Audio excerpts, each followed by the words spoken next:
almost got it. Ready?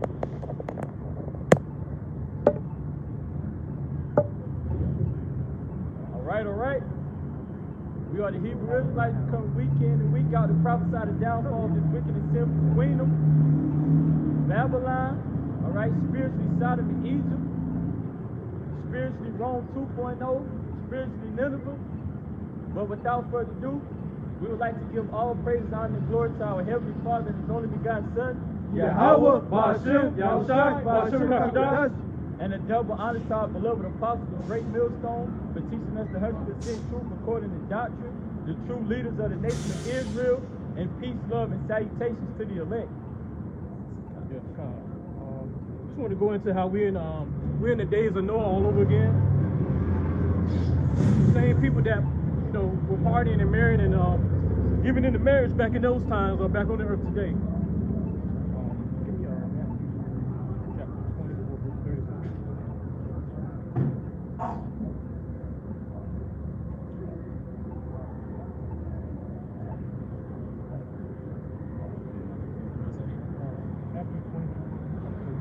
Matthew chapter 24, verse 36. This is the book of Matthew, chapter 24, and verse 37. But as the days of Noah were, so shall also the coming of the Son of Man be.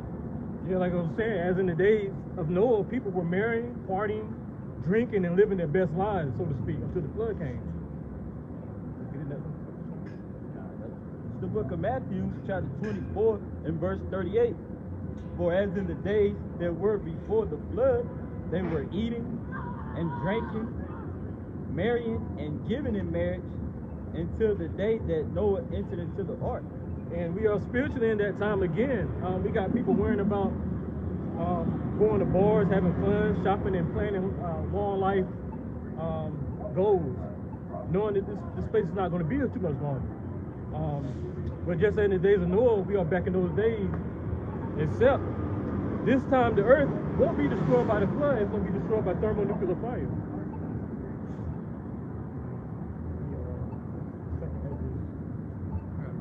Okay, come on. It's Romans 15 and verse 4. Romans 15 verse 4.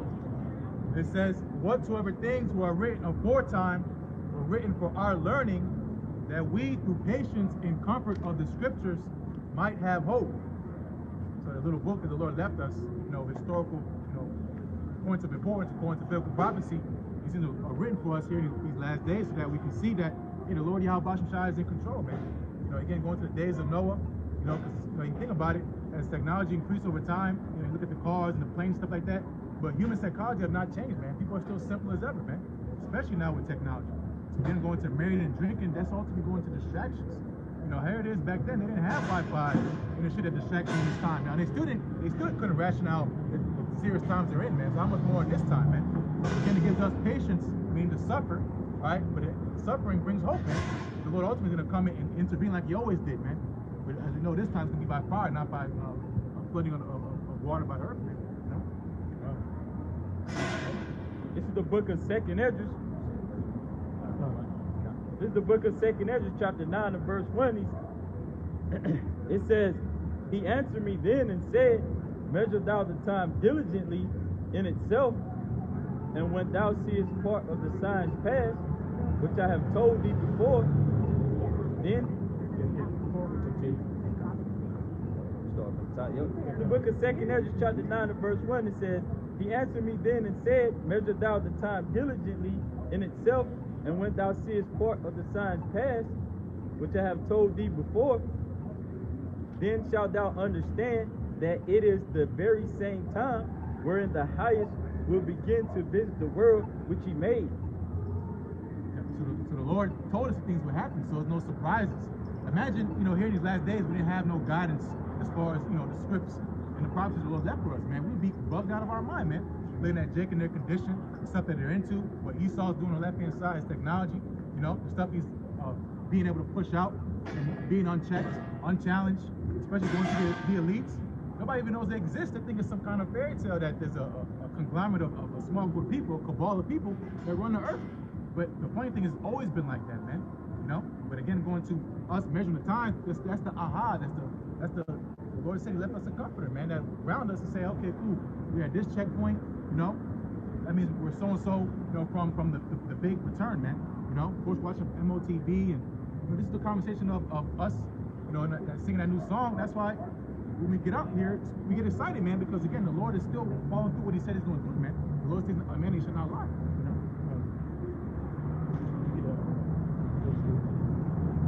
Book of 2 Ezra 9 and verse 3 says, "Therefore, when there shall be seen earthquakes and uproars of the people in the world." So you like I said, if you have been paying attention, there's a lot of stuff popping off all over the world. You got the protests.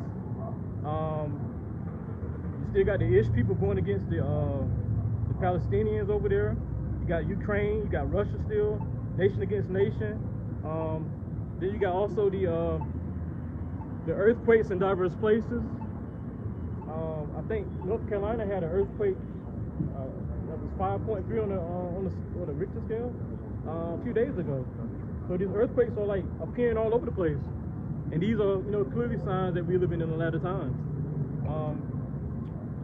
These, like I said, these are the signs we were told to measure dealing with the last days.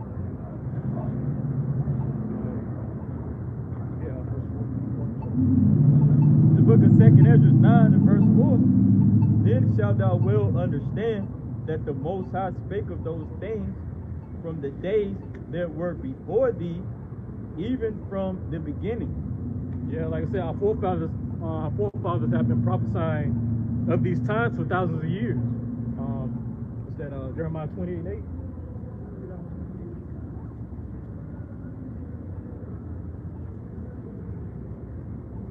The book of Jeremiah, chapter 28, in verse 8, it says, "The prophets that have been before me and before thee of old prophesied both against many countries and against great kingdoms of war and of evil and of pestilence." And that's what we're out here doing now. Like, this is our forefathers did before us. Those same important men from those times are back here on this earth today.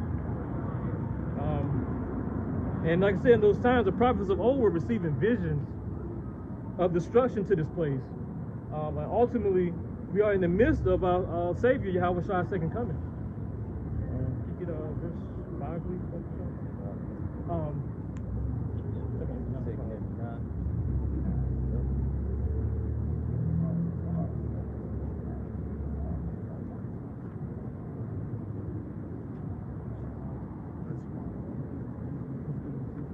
The book of 2 Ezra chapter 9 and verse 5, it says, "For like as all that is made in the world hath a beginning and an end, and the end is manifest."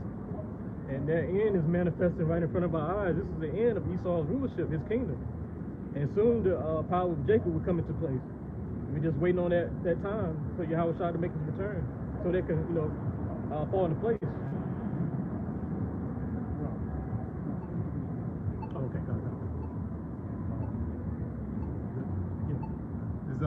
Matthew 24, in verse 6, it says, "And ye shall hear of wars and rumors of wars.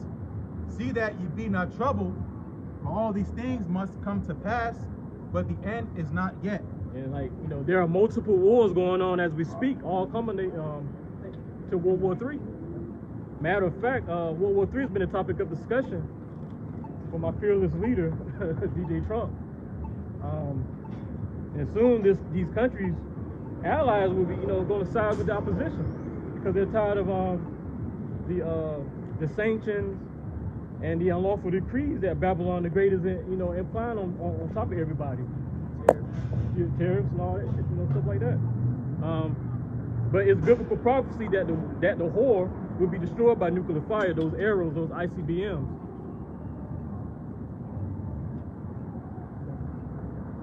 Matthew 24 in verse 7, it says, "For nation shall rise against nation, and kingdom against kingdom, and there shall be famines and pestilences and earthquakes in diverse places." Okay, like I said, we are also seeing uproars of the people, like I mentioned earlier with the protests. Many finally realizing that the government could care less about them, about their well-being. The race wars are more prevalent. Nothing is being hidden anymore. You have these nations like China versus Taiwan, going back into Ukraine and Russia deal, North Korea, South Korea, and the Ish people. In the whole, the U.S., aka Babylon, is stuck in the middle because they trying to be the watchdog over everything. Pestilences leading to famines, a certain illness attacking chickens, causing egg prices to skyrocket. All these famines and pestilences. Age-old sicknesses making their comeback back into the world. Tuberculosis. What's that other one? Whooping cough. Yeah, the whooping cough. The bubonic plague. I think I heard something that came. Somebody got diagnosed with that a few years ago. So that's back on the earth. But all these are pestilences that Yahweh Shem Yahushua is putting back on this earth. He's visiting the earth in all types of ways.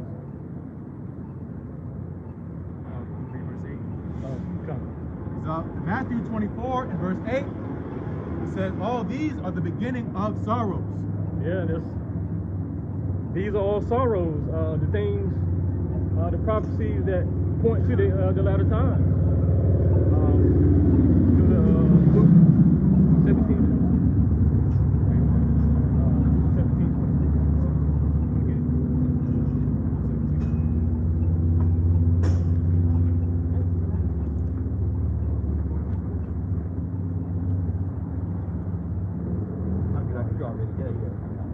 Luke 17 said 22. 17 and 26.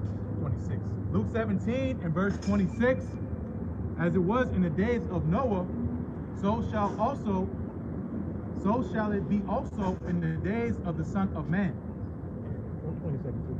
Yep. Luke 17 and 27. They did eat, they drank, they married wives, until the day that Noah entered into the ark, and the flood came and destroyed them all.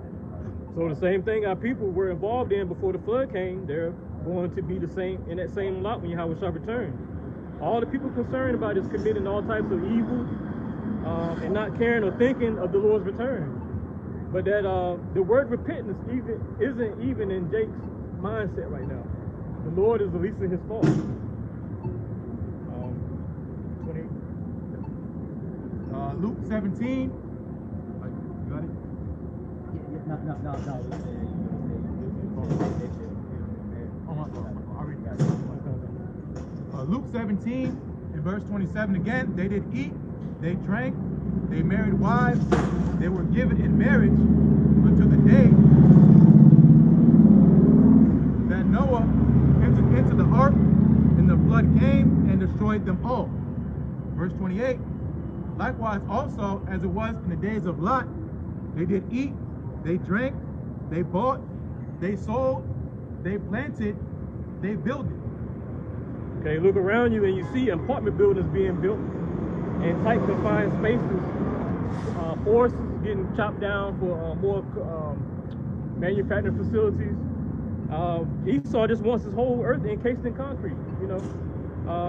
Then you got our people, so-called Negro, Latino, and Native Americans, thinking of lifelong goals here, as I mentioned earlier. But that's all in vain. I'm thinking that this place is, they're thinking that this place is going to last forever, and it's not. There's the expiration date. But the Lord is going to come when you least expect it. Luke 17 and verse 29. I gotta read it. It says they destroyed Sodom.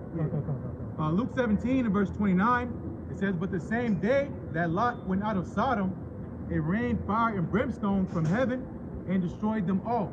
And that's what's going to happen to this place, but it's going to be the form of those ICBMs, nuclear thermal warfare. You know, first testimony. I was thinking of Isaiah 3 or Isaiah 6. They declare their sin is Sodom. Yeah.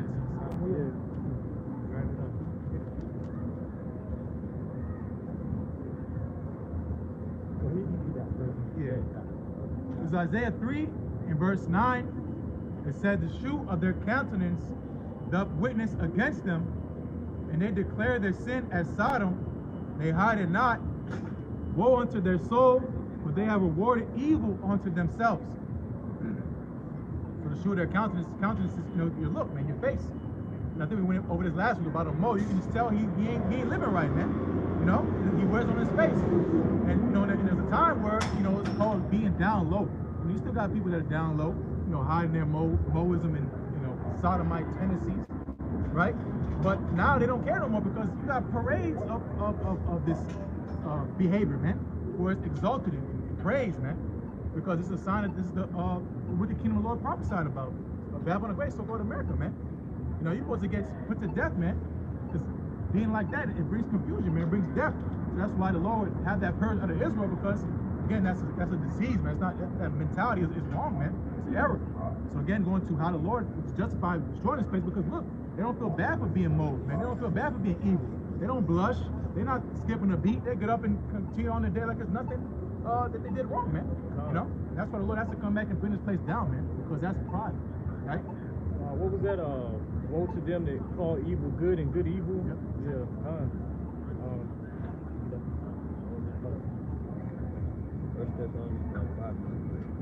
The book of 1 Thessalonians, chapter 5 and verse 2. It says, "For yourselves know perfectly that the day of the Lord, Yahweh Bahashim Yahweh Shai, so cometh as a thief in the night." Okay, like I said, Jake keeps putting off fearing the Lord for one, thinking that, you know, this place is never going to end, and you know the Lord's going to come back. Yahweh Shai doesn't even know the time of day when he's coming back. Only the Lord knows. Yahweh. The angels don't even know. So Jake's still not taking that in consideration, and still wanting to go and commit folly and, you know, all types of abomination and wicked acts, because he's thinking that he's not going to get judged for it, and that's a lie. He will be judged.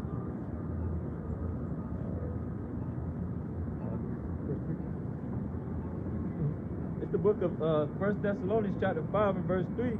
It says, "For when they shall say peace and safety, then sudden destruction cometh upon them, as travail upon a woman with child, and they shall not escape." See, part of that sudden destruction is when the Lord fully lets Esau off that chain, and he ushers in those troops to kick in your door 2 a.m. in the morning to drag you off to some internment camp, some FEMA camp. And there's nothing you can do about it. Martial law in full effect, and there's nothing, you know, if you're not trusting in the Lord and the Lord is not in your thoughts, you're not going to get saved out of that situation. Only the Lord's elect will be saved through all this chaos and turmoil.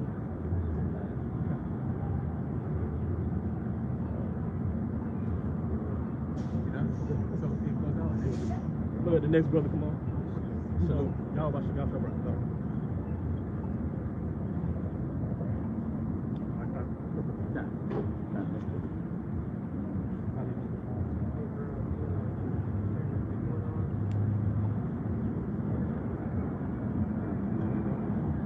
Let me get the book of Micah 2 and 10. It's the book of Micah, chapter 2, and verse 10. It says, "Arise ye and depart, for this is not your rest."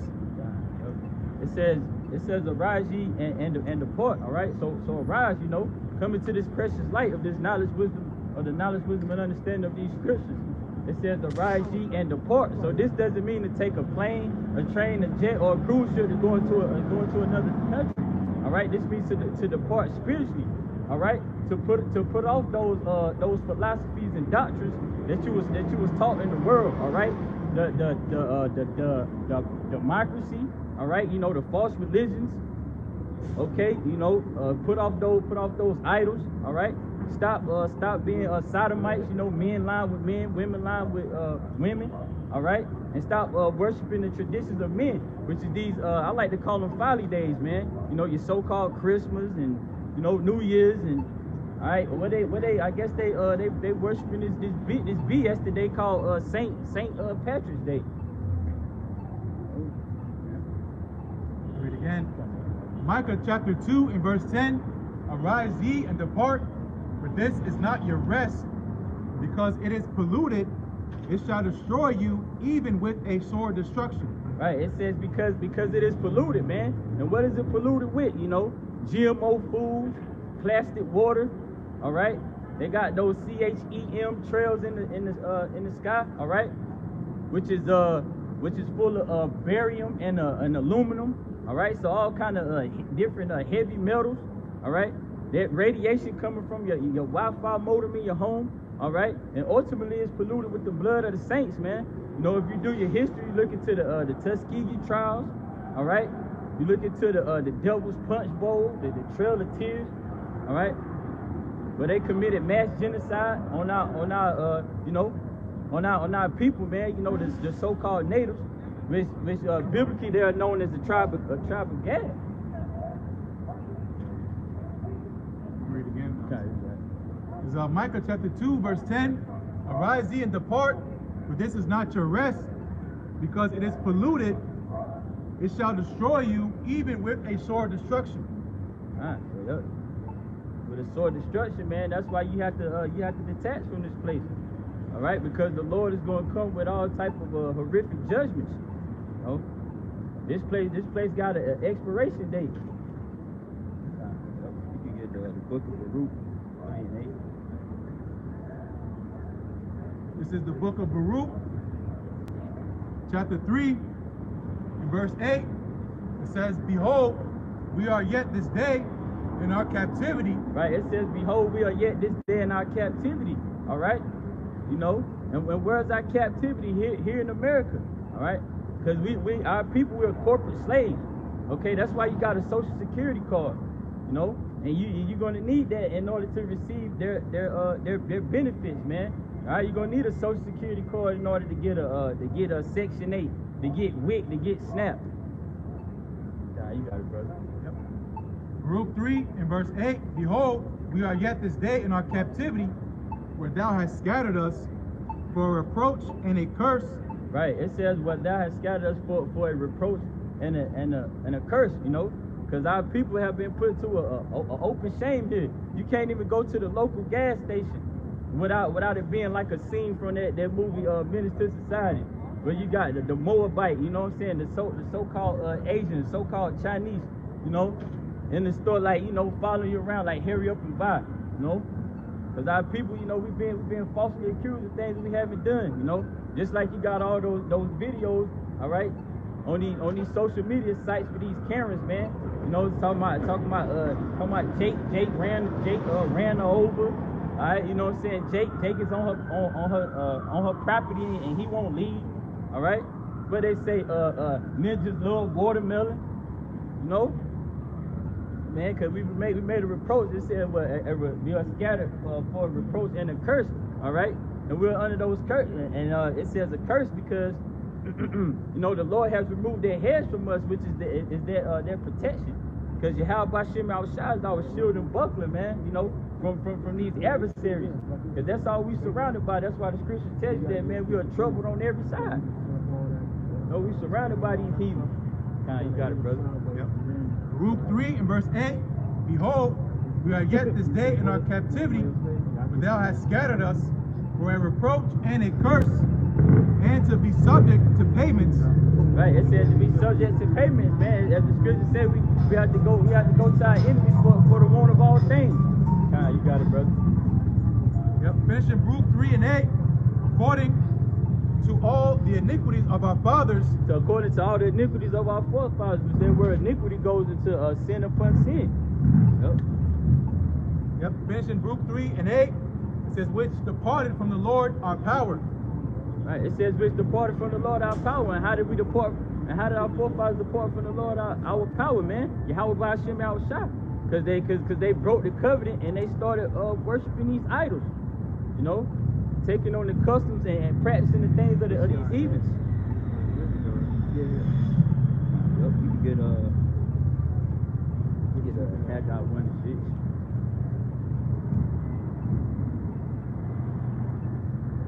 This is the book of Haggai, chapter 1, verse 6. Ye have sown much and bring in little. Ye eat, but ye have not enough. Ye drink, but ye are not filled with drink. Ye clothe you, but there is none warm. And he that earneth wages earned his wages to put it into a bag with holes. This is the book of Haggai, chapter 1, verse 6. Ye have sown much and bring in little. Right, it says ye have sown much and bring in little, man. All right, because well, you pretty much you're laboring. You laboring for crumbs, man. You barely have enough to make groceries for the week. As in back in the ancient times, the great men of our nation. We had farms and vineyards. But see, the Lord took those things away from our people. Due to the curses. Due to our disobedience. God, you got it, bro. And bring in little, ye eat, but ye have not enough. Ye drink, but ye are not filled with drink. Ye clothe you, but there is none warm. And he that earneth wages to put it into a bag with holes. You earn the wages to put in a bag with holes, because our people, we live in paycheck to paycheck. You might get 40 plus hours a week, with overtime. But after you done paid for it, after you done paid your rent, your mortgage or your car insurance or whatever expenses you have, you barely have anything, because Esau, he gonna come with those taxes as well.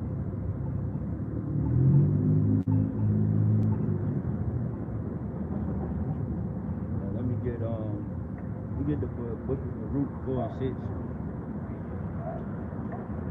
Baruch chapter 4, verse 6, it says, ye were sold to the nations, not for your destruction, but because ye moved the Most High to wrath, ye were delivered unto the enemies.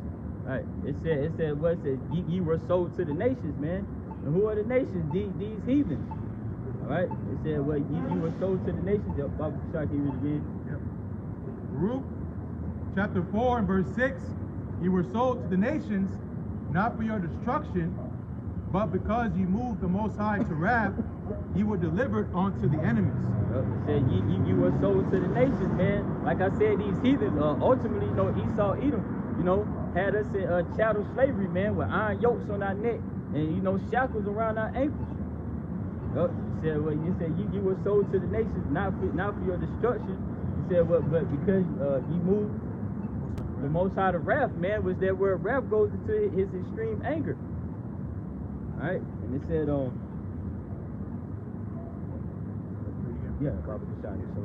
It's Baruch chapter 4 and verse 6.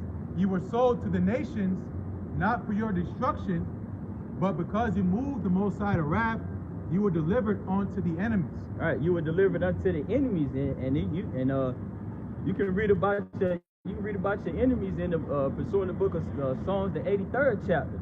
All right, it speaks about Edom, the so-called white man, Moab, the so-called Chinese. All right, it speaks about Ishmael, the so-called Arab. Okay, the Philistines, these doodle-eating Africans. All right, these are your enemies, man. You can read it. You can read verse 7.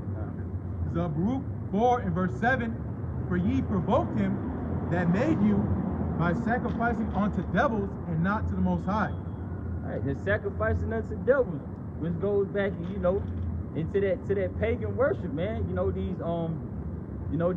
idols, man. Which these heathens they think are gods, but what's that? The book of Jeremiah, the 2nd chapter, it tells you, it speaks about who basically like they're going into that. They say that they are gods who are no gods.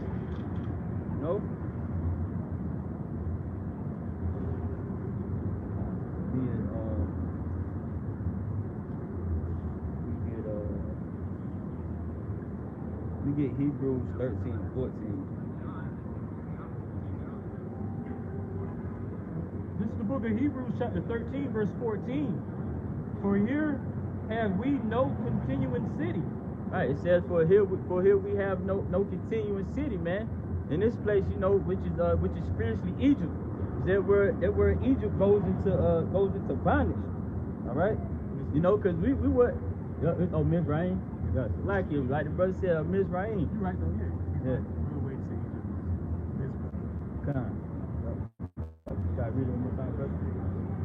This is the book of Hebrews chapter 13, verse 14.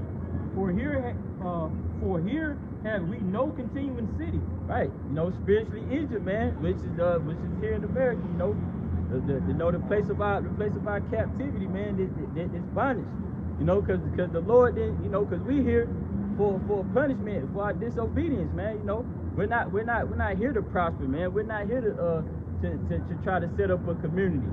Like the brother Kabah beautifully brought out, you know, he was speaking on Durham, in Durham, North Carolina, they had the Black Wall Street set up, I think around about 1960, and they end up tearing it down.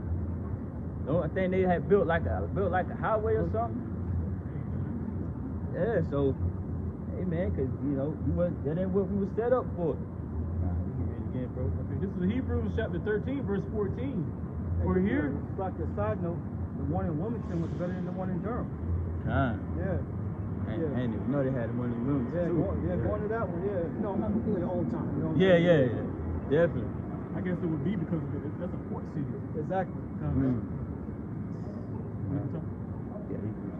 This is Hebrews 13 and 14.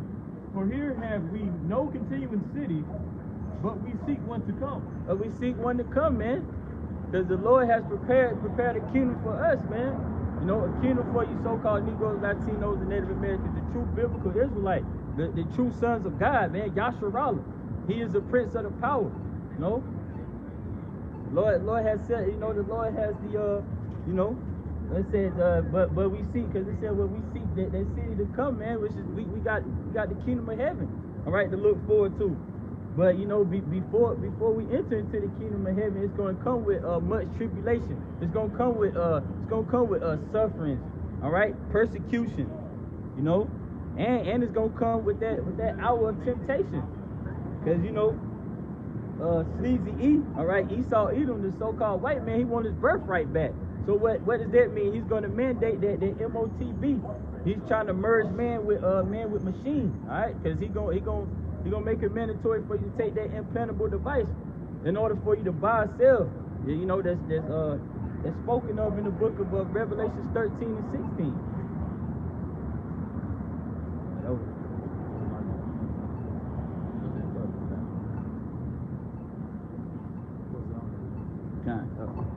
Hey, with that being said, Lord's willing, you was edified. Hey, Yahweh Bashem Al-Shah Barakatah, Shalom.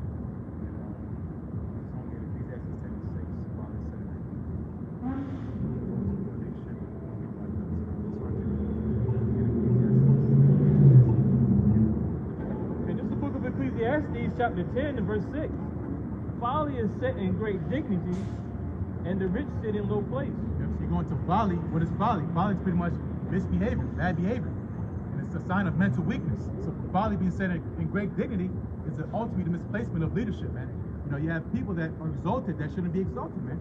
They shouldn't be put in positions of power to lead people because they're led themselves by their own wickedness, man. Because again, going to folly, it's a sign of a dying society. It's misplaced morals. Why is it, you know, in this world, entertainment, you know, and BS is pushed forward more than wisdom, self-improvement. Because why? This is a sign of a dying society, man. And again, this is nothing new under the sun, man. You know, so read that one more time. It is Ecclesiastes 10 and 6. Folly is set in great dignity, and the rich sit in low place. Yep, and that's a sign that this kingdom is not supposed to be ruling for a long period of time, man. It's ultimately just set for an example. Someone get Psalm 12 and 8, just a quick one.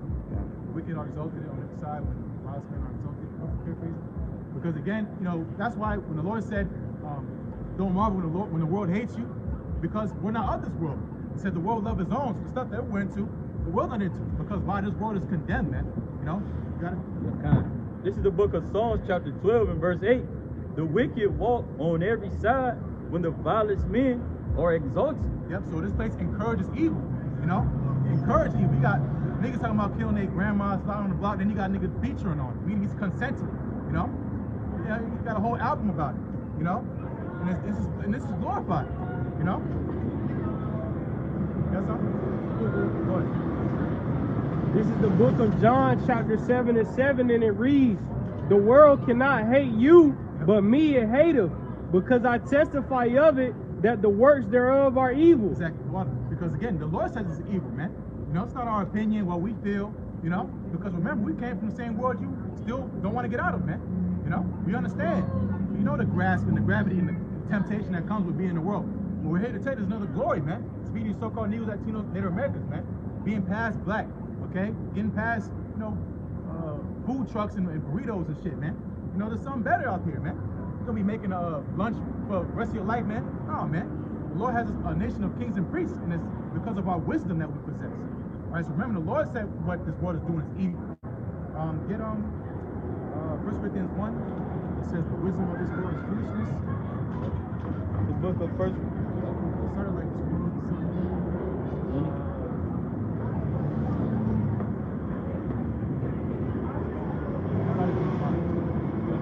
Yeah, I got it.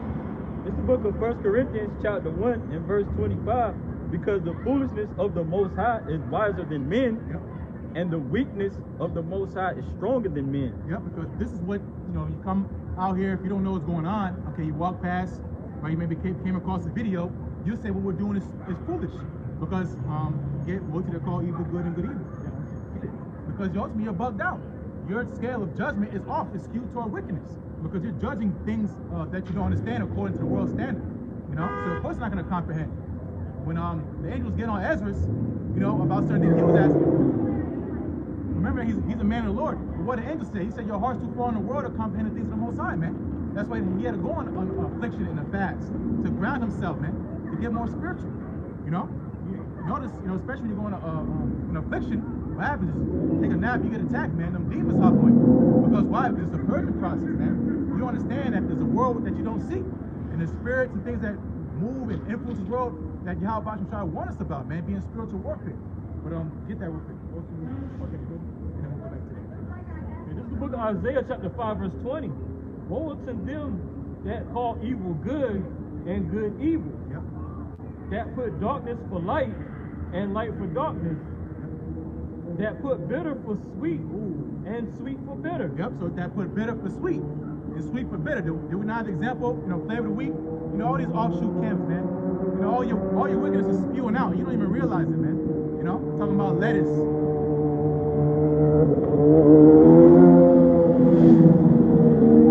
Calling lettuce bitter. Lettuce is full of water. What are you talking about? You know, lettuce would be sweet. Romaine lettuce. You know, but you know, again, the point is the mentality behind it. It's weakness. You know, it's too bitter. I don't like the taste of it. But you know, it's a sign that these men aren't going through nothing, man. You know. Gabar. Yeah, I think that was a small hat custom used romaine lettuce. Really? Bitter herb. Tammuz. Yeah, Tammuz. Yes, in the Tammuz. Exactly. So you don't understand that you men are picking up customs of the nation that the Lord abhors, man. You know, this rapping and shit. You know, these are customs of the heathen that are not part of our culture, man. We sing songs, we make music, but we're not talking about, you know, parking people and shooting niggas and all this other stuff, man. That's not of the nation of Israel, man. That's heathen customs, man. That ultimately goes back to Esau, right? Going back to the spirit of Cain. He was a murderer from the beginning. He was a liar, right? He's a sinful and bloody man, right? And that's been pushed on our people, right? And that's why, again, going to your judgment is skewed. It's not, the Lord said, in our righteous balance, man, it's wickedness inside the Lord, man. Just waits, you know? So again, when the world glorifies wickedness, right, sin becomes normalized. So being evil is normal. This is not, we just read earlier in Isaiah 3rd chapter, all right? Them declaring sin in Sodom and they hide it not, their countenance. They just want to be all angry, you know, and saying they just got a demonic low vibration on them, man. Because they glorify being evil, being dark, masked up, you know, hiding their eyes. Because why? Because it hides their intent. It says the light of the body is the eyes, man. So you covering up your eyes, you got people wearing sunglasses in daylight, they got demons on them, man. You know? Again, woe means destruction. Alright, and that's why again destruction is coming because folly. Alright? Folly is the reason why destruction is coming, man. Elder Apostle Hard, on his last videos, going into Malachi 4:1. They that shall come shall burn as an oven. The Lord is pissed off, man. And people think they're exempt because they know a few things. They can finagle and finesse a few people. They got the likings of the masses. Hey, the Lord said whatever is esteemed among men is going to be abased, man. You know? Go back to that quickness. You have something else? Let's see. Good night. Read down. Yeah. 26. It's the book of 1 Corinthians chapter 1 and verse 26. For ye see your calling, brethren, how that not many wise men after the flesh, not many mighty, not many noble are called, but the Most High have chosen the foolish things of the world to confound the wise. Yep, because this is how the Lord ultimately is glorified. Okay, he takes the underdog, so to say. That's what makes the story great. It makes it so sweet. You know, the Lord chooses nobodies. All right, and also men that are of humble mindset. Because when you come from this world, you know, again, it glorifies niggas that can dunk a basketball, glorifies niggas that can rap fast and rhyme and shit and dress cool, right? On YouTube, going viral and stuff like that, doing stupid stuff. Okay, niggas that are famous that shouldn't be famous. When you go to the word famous means thirsty, right? You're thirsty for attention because ultimately trying to fill a void of your self-unimportance, right? But again, going to the point, the Lord choosing the foolish things of the world to confound the wise because the Lord is stronger than you, man. You know, what you call strong, what you call wise, okay? You call great, the Lord calls foolishness, man. And again, he chose men that, again, go back to that humble mentality because really these men are the men you want ruling over you, man, because they fear Yahweh Shai. Get Proverbs 26 and 1. Just a quick one, and we'll come back to that quick guy. Proverbs 26 and 1. Because again, most people that are in positions of power, someone else get them that are first and last. Yahweh said just real quick, get that Proverbs 26, and then find it where it says Yahweh said, may that be that first and shall be last. This is the book of Proverbs, chapter 26, verse 1. As snow in summer, and as rain in harvest, so honor is not seeming for a fool. Yep, so giving honor to a foolish person is like having snow in summer, all right? Having rain in harvest. It's confusion, all right? You know, and it's ultimately, it's not natural and it's harmful, right? It messes the whole cycle, but everything's up. It says in Isaiah, someone else read that too, where it says, Isaiah 3 and 12, that's my people, children of the oppressors, right? Get to what Isaiah said. Yeah, get that Isaiah 3. This is the book of Isaiah, chapter 3, verse 12. As for my people, children are their oppressors, and women rule over them. Yep, so again, a sign of instability. It's a sign of an unstable world. That cannot hold up for too much longer. With women being in power and children being our oppressors, which, going to understand of it, a child meaning of no rank, insignificant. A child, he has to be raised up, all right, until he's of age. Then he can be, under the law, ultimately, all right, be respected and honored. Right? When you're a child, you have no rank, you have no say-so, man. You know? So that child is Esau, all right? Esau, the so-called white man, all right, who's in power, according to prophecy, that would be in power, all right, to usher in the Lord's return, man, all right? And then you widows gonna follow him and ooh and ah after him, because why? Because you've been, what's it say? Apostle Paul said, as Eve has been beguiled by the serpent, all right? You've been turned away from the Lord Yahweh Shai, man, you know?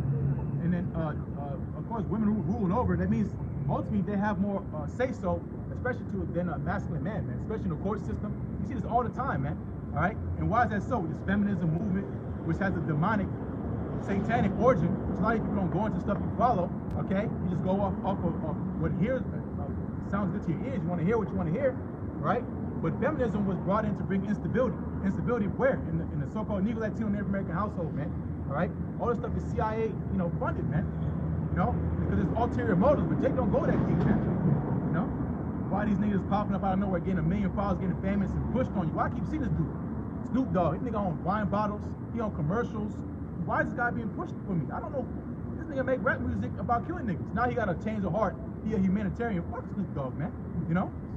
But read that again. It's the book. Read the Isaiah. My fault, yeah. Oh, yeah. This is Isaiah 3 and 12. As for my people, children are their oppressors, Yep. and women rule over them. Yep. O my people. Yep. Women rule over them again. Who's mostly now raising up these children? Bad ass children, okay? Especially in the so-called Negro, Latino, Native American household, is women. All right, and they can't lead themselves. How they gonna lead a child? Especially a man in these times, man. The most wicked time ever, when you have so much access to evil. It says a child from their youth is given to evil, man. As soon as they're born, they're being exposed to evil, man. You know, in the so-called hospitals, exposed to evil. All these vaccines, all right, algorithm, all these vaccines, all the stuff they're trying to push on your child, okay? you can't even breathe his first breath without getting the influence of evil, man. That's why true leadership is needed, man. Again, finish that. Sorry. They which lead thee cause thee to err, Yep. and destroy the way of thy path. Yep. So they that lead thee cause you to err. Okay, you're leaders. That's why you're supposed to take heed who you set a watchman over you. It says in Ezekiel, you choose a man to be a watchman for you. All right. You better make sure he fears Yahweh Shai, man. You know, because again, the people that are set up to rule our people, entertainers. You know, you always going through this. Entertainers, actors, people that you shouldn't take serious, man. You know. Because most of the time they're actors, they're hypocrites. You know, you got young Didi talking about selling all type of white, you know, hugging the block and all that, and then he wanted his son to go to college, right? You don't want to follow a man like that. Okay, how many niggas he led astray, NBA young boy? How many niggas they led astray just for what? You know, to get a package deal, to sell out, you know, for pennies, which they're really just going into debt, man. These record labels that they signed to, these 360 deals and all that, that's you selling your soul away, man. And now you're a puppet. Because when you're bought and sold, you know, you compromise and hold back what you should be saying, man. You know? What was that? About holding back the sword from blood. Jeremiah, was it? 110 before it? Real fast. That's why someone was bringing up one of the lessons how about Jay-Z was talking about how he wanted to be like Common, you know, but Common's a so-called, you know, conscious rapper. But it ain't no fun to being a conscious rapper. Nope. You know what I'm saying? Yep, it's not funded. Yep. Because that got taken out, you know, especially in the 90s, you know, because 90s, you got it? Well, I'm saying Tupac, all them, yeah, they get off, man. Because in the 90s, niggas was getting shot up like crazy, you know, because that gangster rap shit, man. Because they took out that conscious rap, man. You know, those guys, they get put in the background. They don't get a fair shake from who's in control, small hats. All right, get it? This is Jeremiah chapter 48, verse 10. Cursed be he that doeth the work of the Lord deceitfully, Yep.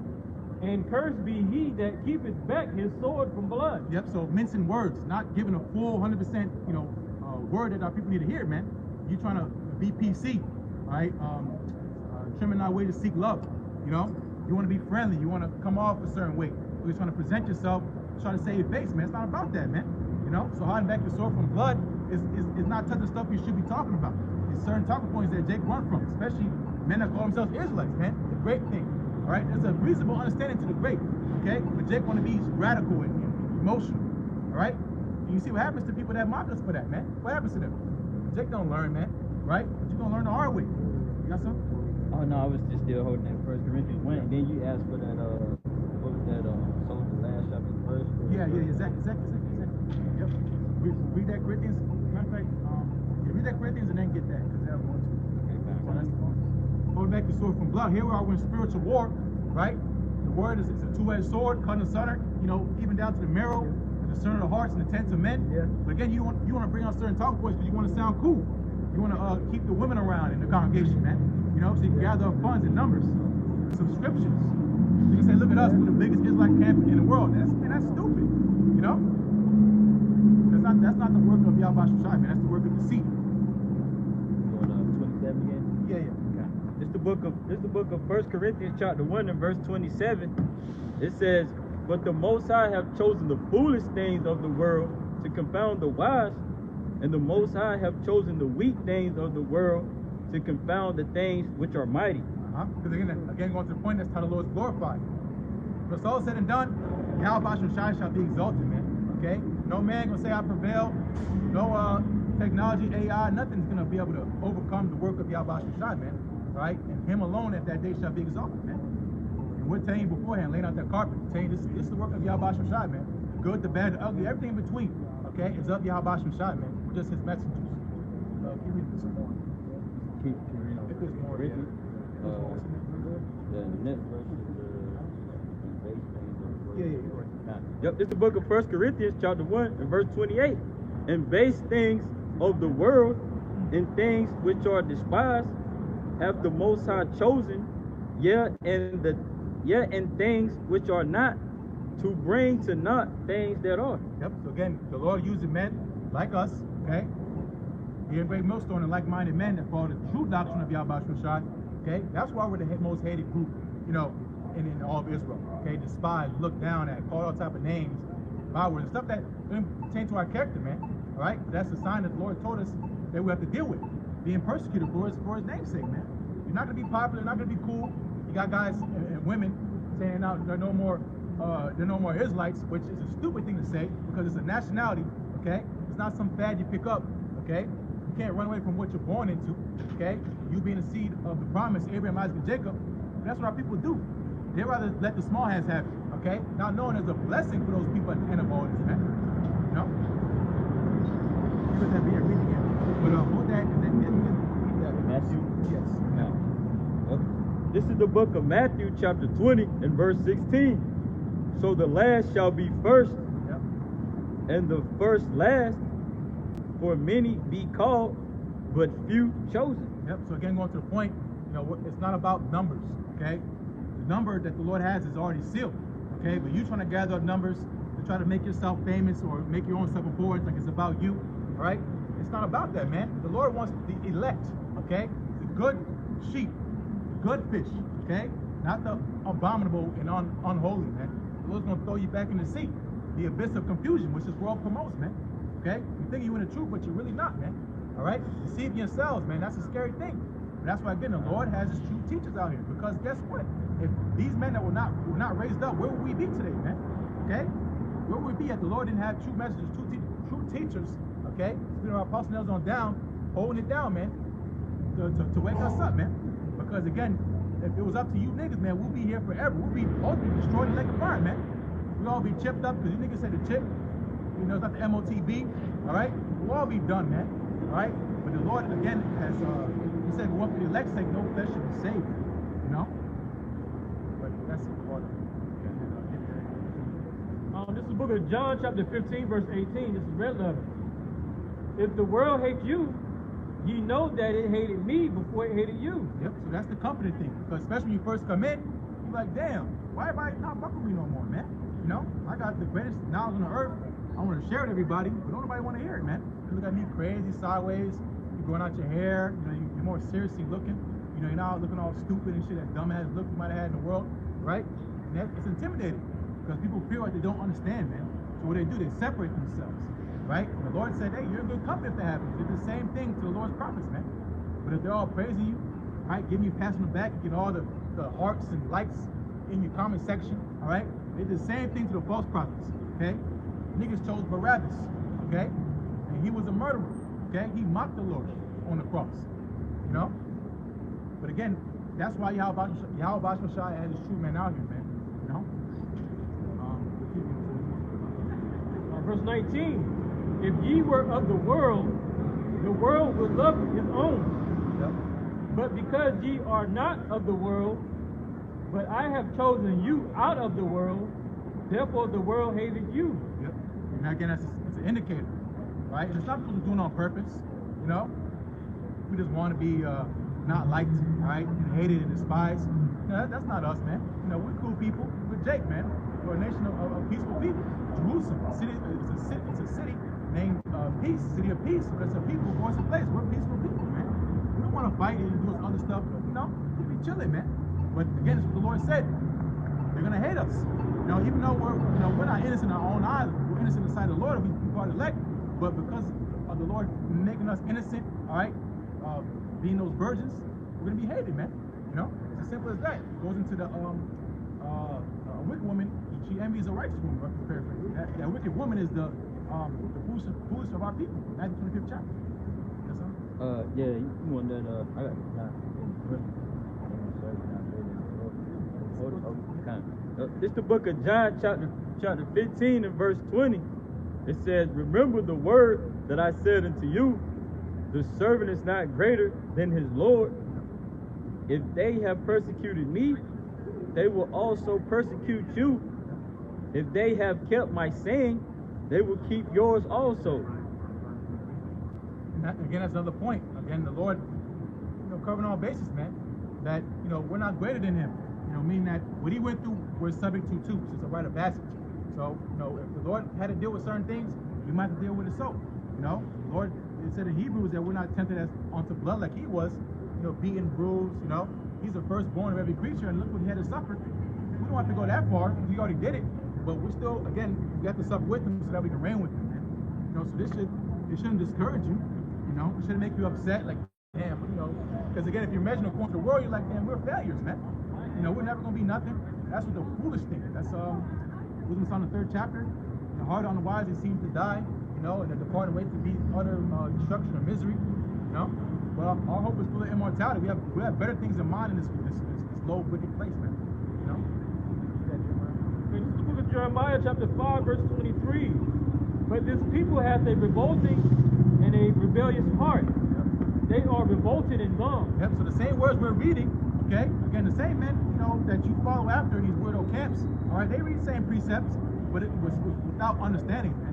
Because the fear of the Lord is one thing, but understanding is the next. All right, the fear of the Lord is the beginning of wisdom, and understanding is to depart from evil.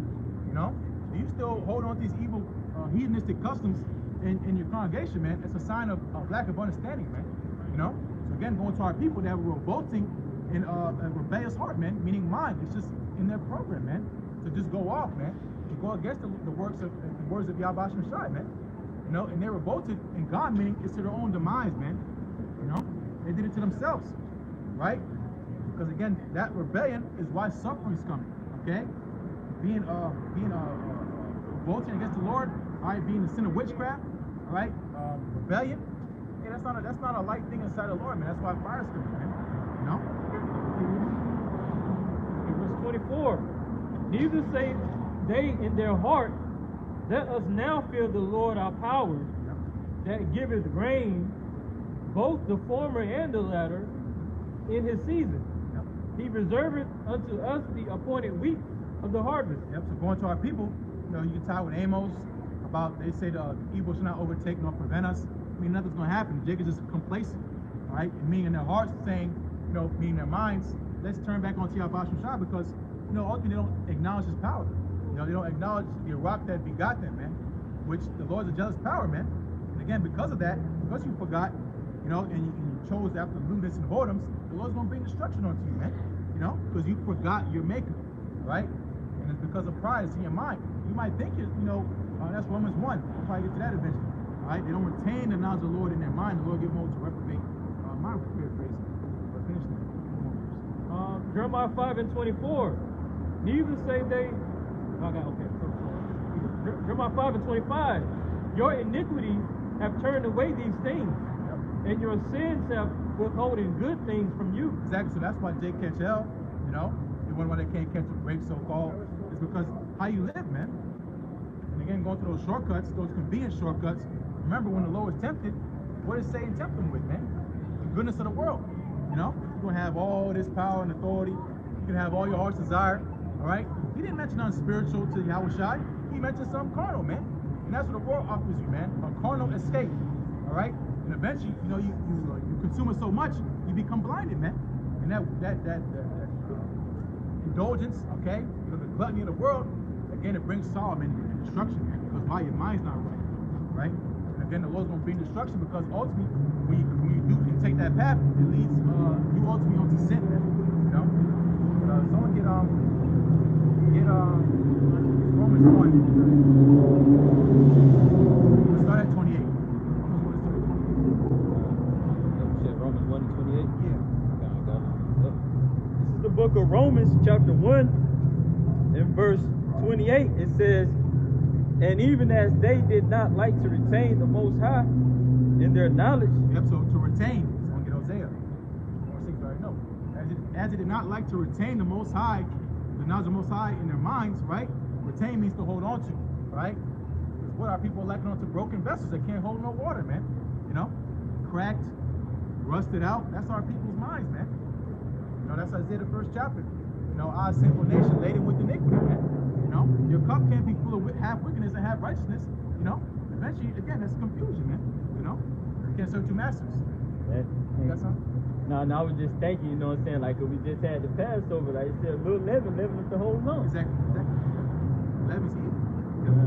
Get it, Isaiah. Okay, this is the book of Hosea, chapter 4, verse 6. My people are destroyed for lack of knowledge. If thou hast rejected knowledge, I will also reject thee.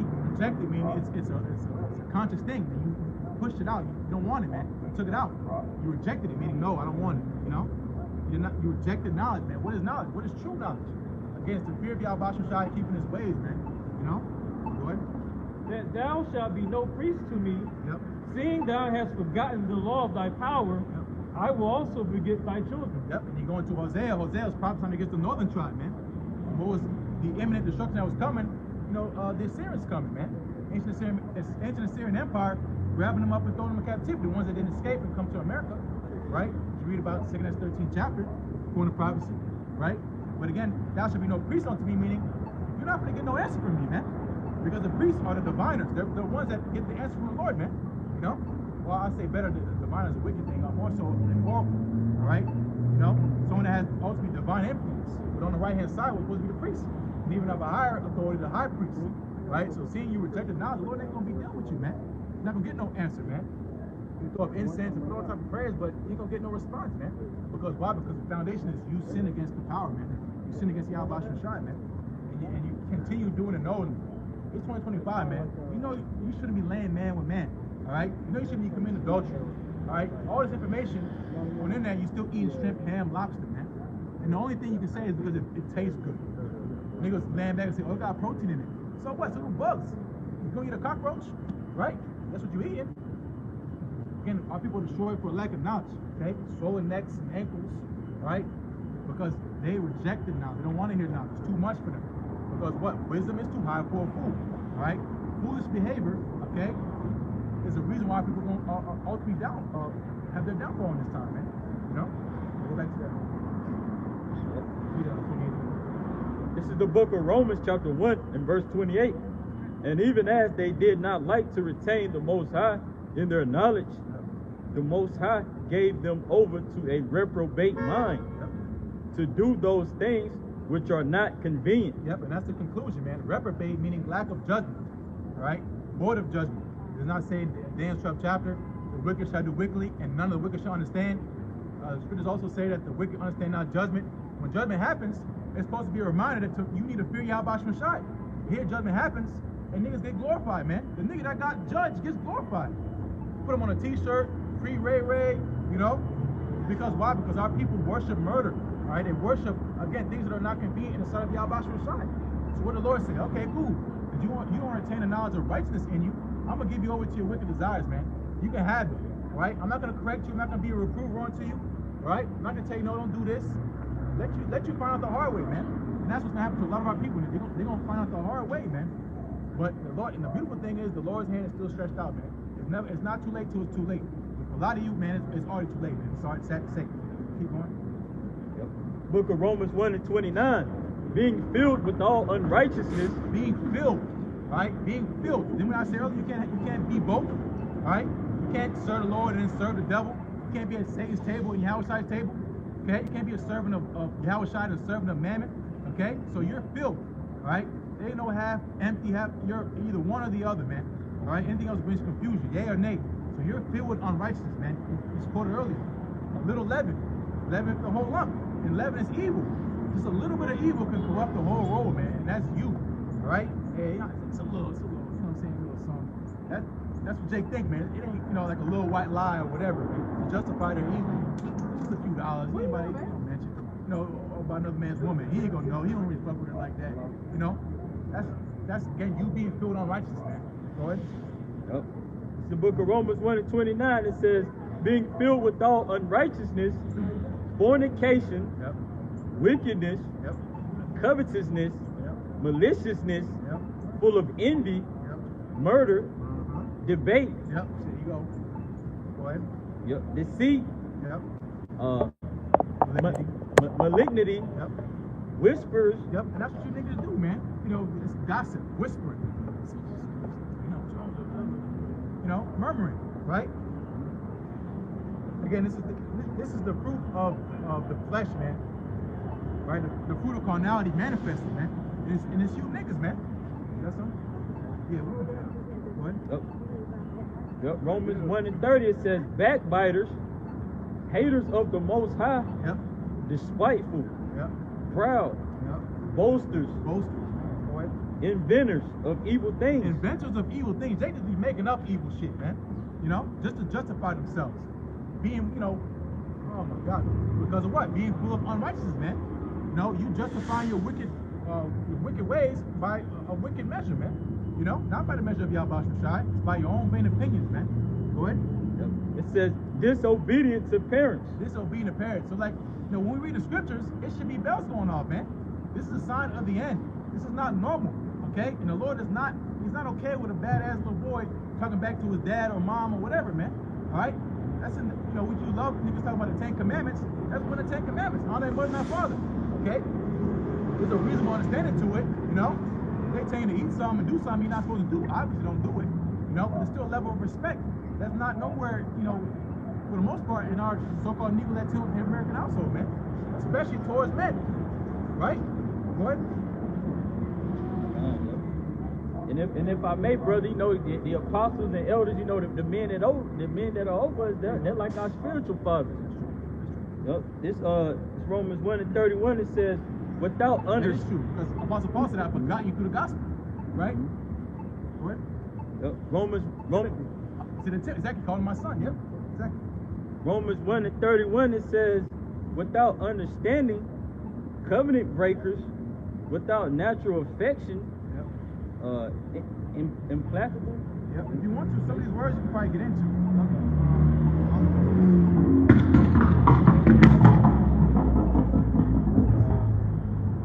Implacable. Yeah. Keep reading though. Yep. It says, this book of Romans 1:31 says, without understanding, covenant breakers, without natural affection, implacable, unmerciful. Yep. Implacable, it says unappeasable. Yep, unappeasable, mean you can't reason with them. They're opposite of, right? A gainsaying, right? And rebellious people, always trying to one-up you, right? You can never get the last word in. They always got something else to say. They're not trying to hear what you got to say. They got to reply right away. You know, they wait, maybe hold their peace. They're not hearing what you got to say, man. That's how they do with the prophets, man. You know? Go ahead. Yep, Romans 1:32, who knowing the judgment of the Most High, that they which commit such things are worthy of death. Exactly. So you say, oh, we're harsh, you know, but you're worthy of death, man. You participate in these acts, man, these behaviors, right? And again, going to the scale, think about a grading scale. You pass, you obviously pass passing, all right? And nowadays, passing is 60, you know, but niggas is 99% evil, man. You know, go ahead. Yep.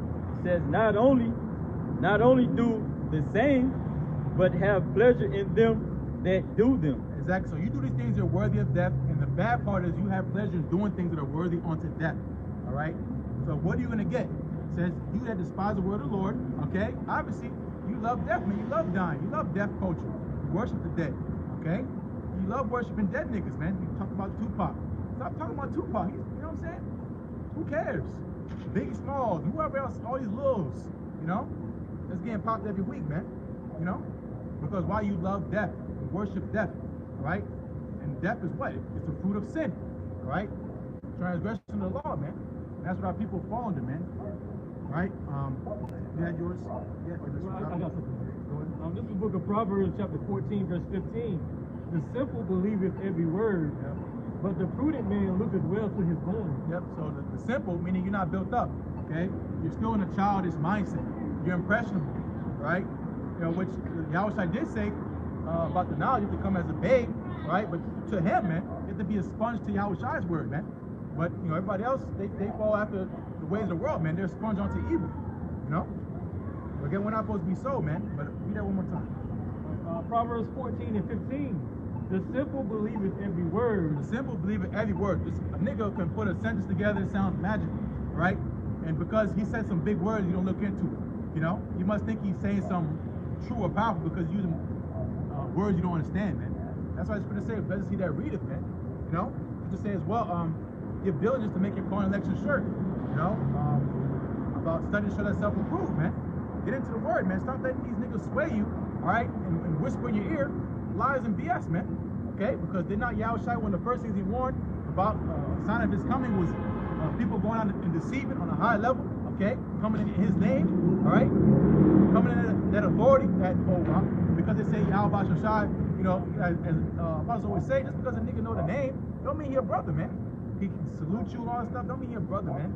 Okay, what do you believe in? What's MOTB? Okay, you gotta ask people a question like that. So to say, don't believe every spirit, but try the spirit, man, whether it be of the Most High, man. You know, it says a prudent man looketh well to his goings, man. He's thoughtful, he's intentful. He's not just doing everything willy-nilly, freestyling like a woman does, right? It's purpose, especially when it concerns your soul, man. This is the book of 1 John, chapter 4:1, and it reads, beloved, right? Beloved, believe not every spirit, but try the spirits whether they are of the Most High, because many false prophets are gone out into the world. Try means to test, right? Don't just give somebody the title of a friend, but without trying it, okay? Calling them a brother without being tried. They're not, yeah, what should I say? You know, who's my mother, my brother? You know, ultimately them to do with the will, all right? And we have people that we're cool with, but we'll never give them the honor of calling them a friend, all right, or a brother, unless, you know, of course, they help out. They are friends of the prophets, okay? Where friendship is going to, you can relate on a mental level, all right? Yahweh Shai called us friends because we know the master's will. That's why he calls us a friend, right? That's something? This the book of Sirach, chapter 6 and verse 7. It says, if thou wouldest get a friend, prove him first, and be not hasty to credit him. Yep, exactly. And that's why, again, the Lord puts us through trials and temptations to see ultimately who can call his friend. The Lord don't call a nigga a friend that can't eat horseradish, man. You know, you eat lettuce. You want to eat lettuce. You know, having a salad bowl, right? On a Lord's day. But you'll rap, you know, you'll get up and rap and make a rap song, but you ain't gonna eat no horseradish. Again, a sign of a poor leadership, and our people. That's why judgment come into the house of the Lord first, man. You know. Read verse 8. Okay. You just said. Yo, this the book of Sirach, chapter 6, and verse 8. It says, for some man is a friend for his own occasion, and will not abide in the day of thy trouble. Yep, a friend for their own occasion, meaning for their own agenda. Right? They'll be cool with you if it benefits them. You know, the saying goes, "Q bono," who benefits? You know, friends with benefits. There's no such thing as that, man. It's good to say a brother was born for adversity. You know, that's a priceless thing, man. If you get a friend, you know, you're supposed to keep them around, man, because those are hard to come by, man. You know, men you grew up with, you know, in the faith, especially. Can't put them off, man, for a light, even for a woman. You know, there's the woman that, you know, so-called understand they're not in the truth, but you won't go over and drop her over a bitch that twerk on Sundays or whatever, man. You know, you're not supposed to do that. Okay, that was it. You got a point? That's yeah. And I was just thinking, you know, hey, like I said, you can be a friend, you know, if you can prophesy with your hat on. Exactly. Yep. Because that's what Jake do. They're prophets for hire. Right, they'll divine. I forgot where it's at, man. Micah 3. Yeah, the water. They'll divine for a price. I'll prophesy to you. Shit, give me some bread. You know what I'm saying? Give me a little lamb. Give me a daughter. You know, that's what niggas on, man.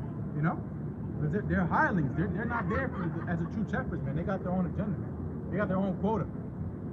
That's some quota. This is Sirach 12 and 8. A friend cannot be known in prosperity, and an enemy cannot be hidden in adversity. Yep, and that's why the Lord been going into, man. Even our apostle on down, he gonna break you camps up, man. Because y'all not as tight as y'all think y'all are, man. You know, y'all might wear the same shit, wearing the same purple and gold starter pack, you know, outfit, you know, wearing the whole Genesis jumpsuit shit, right? But y'all niggas not cool, man. All right, especially when all breaks loose. You know, y'all can't even stand together in doctrine, man. That's why can two walk together if they be agreed. Y'all not gonna be on the same page when all hell breaks loose, you know. And then all you niggas got guns on you. So riddle that, man. How this gonna end? All you niggas that don't know what the hell's going on, all right? You all bugged out and you got guns. Good luck, man. All right. But get in a pocket, you know, Maccabees out of my people, wicked men. I think that's No, I'm talking about Maccabees. 1 and 11. Maccabees 1. First Maccabees 1 and 11. In those days of Israel, wicked men. You got something? Wait. Yeah. This is the book of John, chapter 10 and 11, and it reads, I am the good shepherd giveth his life for the sheep, but he that is an hireling and not the shepherd, whose own the sheep are not, seeth the wolf coming, and leaveth the sheep and fleeth, and the wolf catcheth them and scattereth the sheep, the hireling fleeth because he is an hireling and careth not for the sheep. Yep. Again, what? There's no point, because again, going to, if you're truly standing in front of people that you don't care about, you're gonna run when adversity comes, man. You're gonna hide. You know, when the wolf comes, who's the wolf? Esau, man. You're gonna run and hide. You know, you got mansions, you got, you know, niggas said you got some cool shit in the garage, right? You're not thinking about the block. You're thinking about the next payday, right? So when adversity comes, when real trouble comes, you niggas gonna run. I knew it was Palestine. I knew it was some Palestine bullshit, you know? But again, going to our people, this is who you choose to rule over you, man. Who you subscribe to, okay? Who you give your trust into. It's men that should not be trusted. Untrustworthy people. You don't know these niggas' backgrounds, man. You don't know what world they come from, right? You so quick to put your trust in these people, right? These politicians and people that you don't even know, man, on a personal level, right? All the time, like you said, they're all looking for numbers. They don't take the time to vet individuals. Yeah, exactly. There's no filter system, man. Come as you are, you know, because again, it's about numbers. It's not about truth and sincerity, you know. That's what we're gonna check these guys, man. Get that, man. I got it. Yeah. It's the book of 1 Maccabees, chapter 1 and verse 11. It says, in those days went there out of Israel wicked men who persuaded many, saying, let us go and make a covenant with the heathen that are round about us. For since we departed from them, we have had much sorrow. Yep. And again, that's the mentality of our people. They're tired of it. They're tapping out, you know. They're sick and tired of, you know, having to go through the straight gate, man. So they try to find a way out, try to wiggle out, all right? And now, yeah, what should I say? You're trying to find some other way. You're a thief and a robber. You're not going through the door, exactly. You want to have lettuce. You want to have ketchup. You know what I'm saying? Jake want to make their own shit. And then they wonder why, you know, they fall short. Then they want an apology, get on live and talk about, oh, no, man, come on, man. You know? Nowhere to be seen. They get caught up and they just disappear. You know? That's just a small taste of what's gonna happen when all hell really breaks loose, man. You niggas can't deal with the regular shit we going on a regular day-to-day basis, man, without selling out. How much more when the devil really puts a squeeze, man? And that's the danger of prosperity. You know, because prosperity brings pride, man. You all comfortable. That's what Lord had us in this condition to shake us up, man, so we can think. You know? To humble down, but what? Jake, find a way, man. Jake, find a way. You got something? This the book of Proverbs, chapter 14 and verse 12. It says, there is a way which seemeth right unto a man, Yep. but the end thereof are the ways of death. Yep, exactly. And that's what our people do. They judge themselves by themselves. They don't get no true correction because why? They don't honor the true leadership. They're taking a young man counsel. You know, who was it? After King Solomon died, it was Southern Kingdom, Jeroboam. No, was it Jeroboam? Rehoboam. Yeah, Rehoboam was the Southern Kingdom. Jeroboam was Israel, the Northern Kingdom.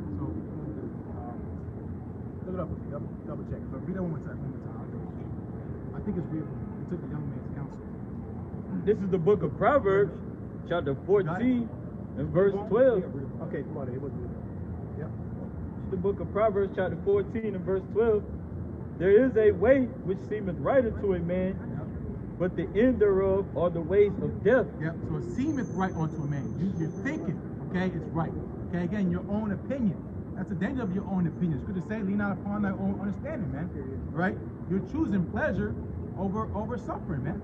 You're choosing mirth over sorrow. Especially in these times, it's a bad decision, man. Okay? Because get on too quick. Proverbs 21 and 17. Get a love of pleasure shall be poor. Okay, this is the book of Proverbs, chapter 21, verse 17. He that loveth pleasure shall be a poor man. Yep. He that loveth wine and oil shall not be rich. Yep, exactly, because going into pleasure, man. And again, how much more spiritually poor, right? You spiritually poor, man, you don't have no faith. Did not the Lord say, I have chosen the poor of this world, rich in faith? You can't be both, man, okay? Because faith requires believing in something you don't physically see, all right? It's a substance, meaning it's there, but it's not physically manifested yet, man. So when you got all the pleasures of the earth, the dainty things and the king's meat, you're not worried about Yahweh Shai coming back, you know?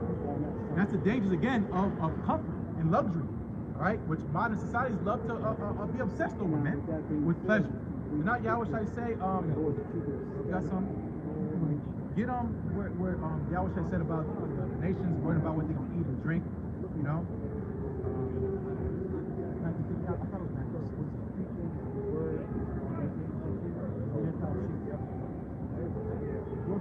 Yeah, Got it? oh, okay. Yeah, Matthew 6. Got it. Sounds like a Holding it already? Go ahead, bring it up. This is the book of Matthew, chapter 6 and 25, and it reads, Therefore I say unto you, take no thought for your life, what ye shall eat or what ye shall drink. Read down, that's good, but read down like get to the point. It's a 32. 32. Let's start at 31. This is the book of Matthew, chapter 6 and 31, and it reads, Therefore take no thought, saying, What shall we eat, or what shall we drink? Yep. Or wherewithal shall we be clothed? Yep, boy. For all these things do the Gentiles seek, Yep. for your heavenly Father knoweth that ye have need of all things. Yep, so that's what Jake ultimately puts the emphasis in. What I'm going to eat, what I'm going to wear, you know, what I'm going to drink. No, but not necessarily thinking about the spiritual things, man. You know, because you read it in NLT. I'll read the NLT real quick. That's something I'll read the NLT.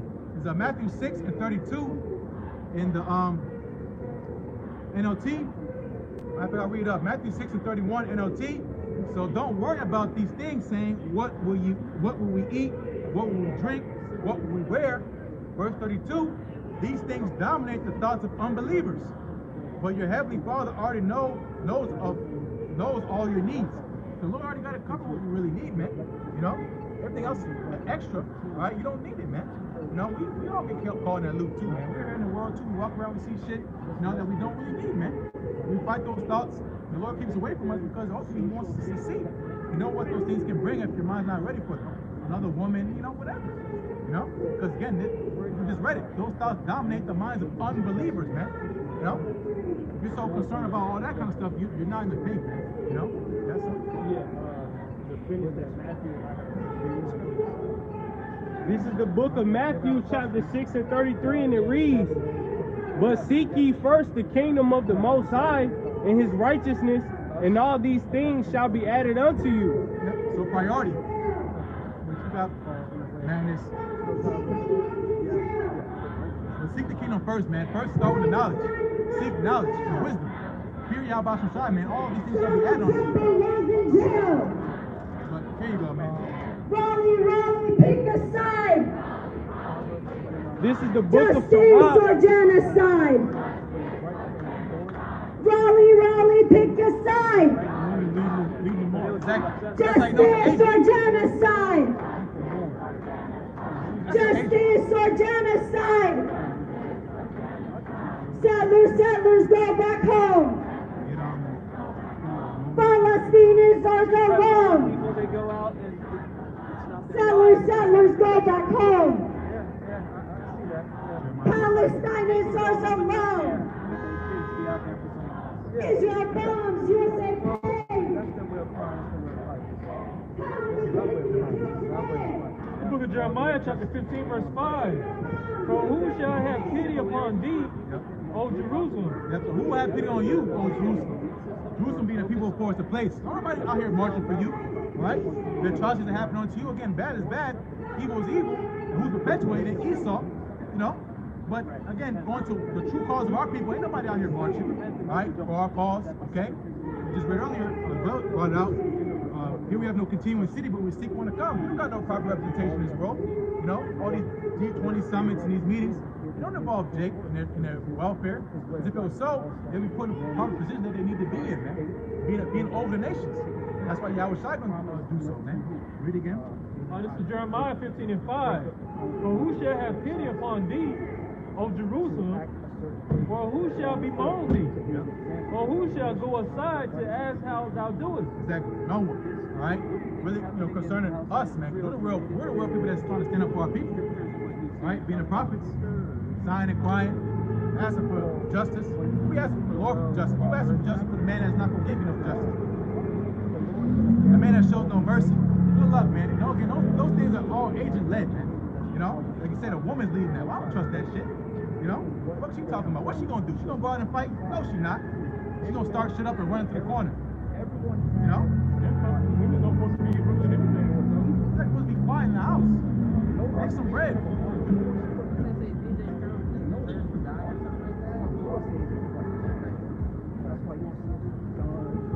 But they get a back. They get a back end though. They don't get called extremists.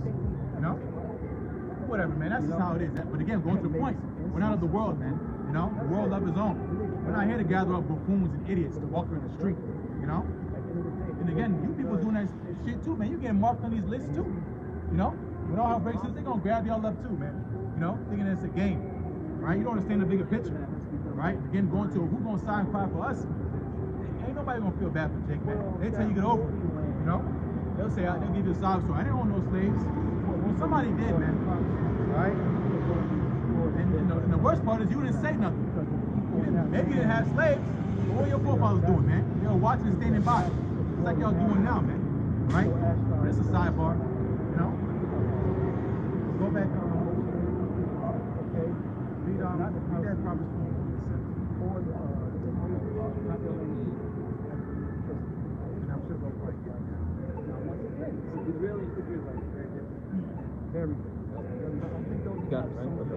This is the book of Proverbs, chapter 21, verse 17. He that loveth pleasure shall be poor. And again, this has been adopted, 2 Kings 17, and this has been adopted by, you know, so-called Israelite groups, man. Pleasure. That's not supposed to be, you know, amongst, especially amongst men, man. You know? We're here trying to get ready for hard times, man. It says the heart of the wise in the house of mourning. But you got niggas having party Passovers, man, year after year, man. Boy. Proverbs 21:17. He that loveth pleasure shall be a poor man. He that loveth wine and oil shall not be rich. Exactly. Okay? You're spending your substance, right? You're chasing after carnal things, right? You know, and again, it's a means to no end, man. You, again, getting rich is spending. That's not legacy-minded, man. You getting all this money and all this stuff to gather up what? To fill your belly, man. To make yourself feel important. But you're not building nothing like that. This is Ecclesiastes, Sirach chapter 5, verse 8. Set not thine heart upon goods unjustly gotten. Exactly. Goods unjustly gotten. Remember, this world is cursed. Southern America is cursed. It's a cursed land. That's why the Lord's not bringing nothing on the chariot besides the children of Israel, man. He's not beating up Lamborghinis, all right? He don't care about your bust down, all right? The Lord's not beating that up, okay? Because when we left Egypt, you know, we had gold, you know, we were straight. But we're not bringing nothing, man, into the ships, man. You know? Well, again, these goods are unjustly gotten, man. It was stolen. For they shall not profit thee in the day of calamity. It's not going to do you no good, man. All the stuff you're glorifying in, okay? That you call important, having a Benz, all right? Having 3 wives, all right? It's not going to profit you the day of wrath. So why are you putting your investment into it, man? Why are you putting emphasis on it, you know? Because you speak on it because it's important to you, man. And that's why Yahweh said, those that seek to save their life shall lose. You're going to lose all that shit. And then what's going to happen? You're going to fall, man, because you didn't want to eat the horseradish, man. You want to eat the lettuce. Go ahead. Was that it? That was it. Okay, go get that. Second King. Yeah. Because I'm going to get a point how the Lord, Jacob's adopted these evil customs we're supposed to be purged from. Go ahead. This is the book of 2 Kings, chapter 17 and verse 7. For so it was that the children of Israel had sinned against the Lord, Yahweh Bahashim Yahweh Shai, their power, which had brought them up out of the land of Egypt from under the hand of Pharaoh, king of Egypt, and had feared other gods. Exactly. So after all the Lord did, okay, the marvelous works he did, okay, you know the story, man. All right, how Jacob's behavior was. Ain't nothing worse than an ungrateful child, okay? Someone that, you know, you gave them something they can't pay you back. Ain't no way we can pay Yahweh Shai back for what he did, okay? Then and now, okay? There's no price you can put on it, all right? For what? They feared other gods, man. And again, you might not know what you're doing, but you're serving other gods. When you serve all the holidays, you're celebrating holidays, okay? You call upon names that are not of the Lord Yahweh Shai, okay? Taking in and participating in certain things you shouldn't be doing. You're worshiping another God, man. You're worshiping another Yahweh Shai, man. Okay? Because why? Because again, because of your own foolishness. Go ahead. 2 Kings 17 Money, and 8. right? Money, you nigga can't go a day without having money in the account. Okay? because you fear the God of money, man, the God of mammon. Go ahead. It's the book of 2 Kings, chapter 17 and verse 8.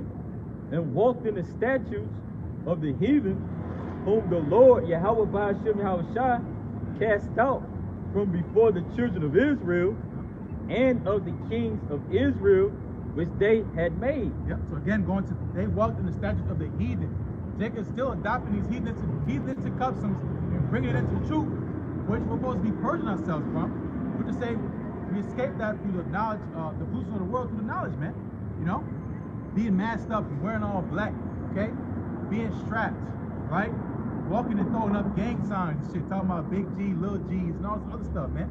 You know, that's heathenistic customs, man. All right, and that's gonna lead to your destruction, man. You again adopting these corrupted, wicked customs that should not be, you know, around us, man. We're a holy nation of people, man. You know, but Jake don't consider that they're doing evil, man. You know,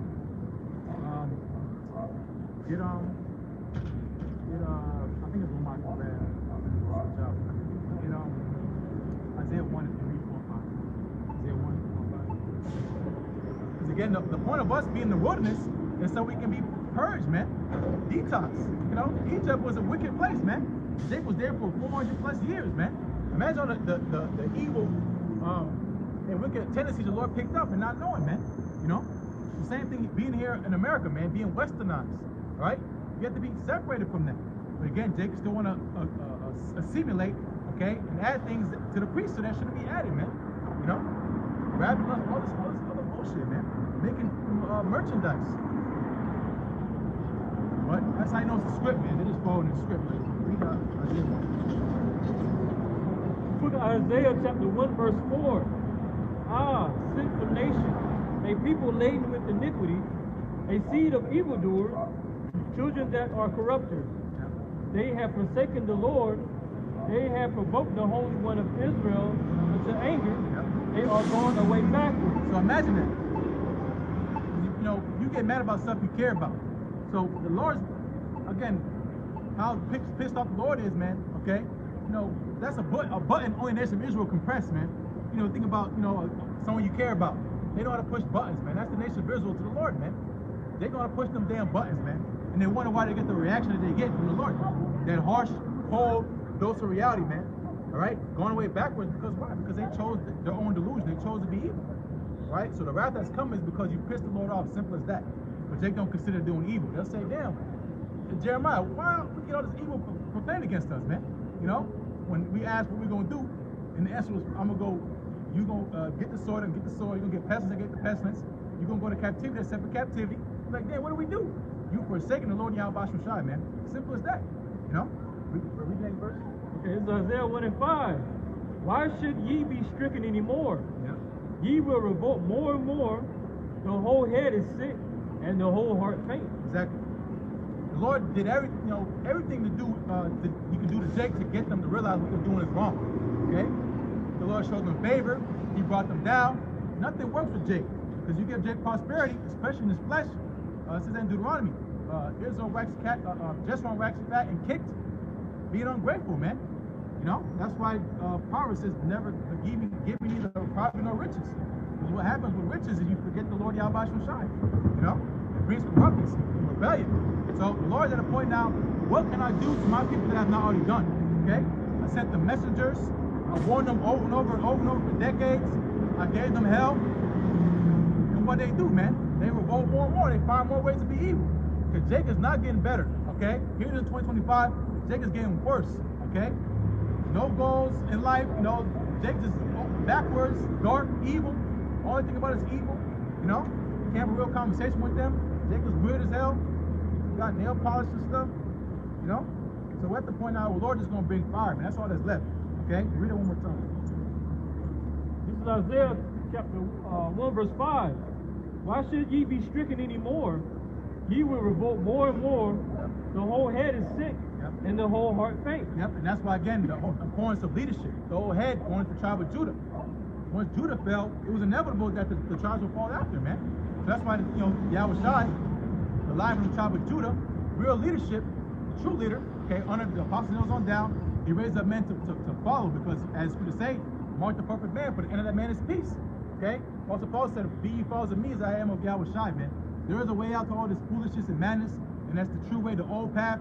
It's not going to be cool. It's not going to be, you know, what as far as the world calls it, but it's the path that leads to life, man. You play around if you want to. Keep following these weirdos with these jumpsuits, you know, and these starter packs. You're going to find yourself disappointed. And the fathers always say, don't come calling to us, man, because we can't save you. But we did warn you, okay? So, those who are edifying, going to pass to the next brother. Yahweh Bashar Barak Thumb. And, he goes back.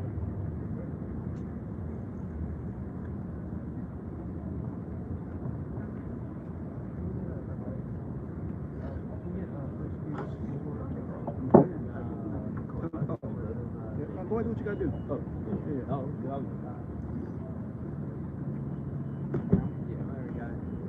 This is 1 Peter chapter 4 and verse 11.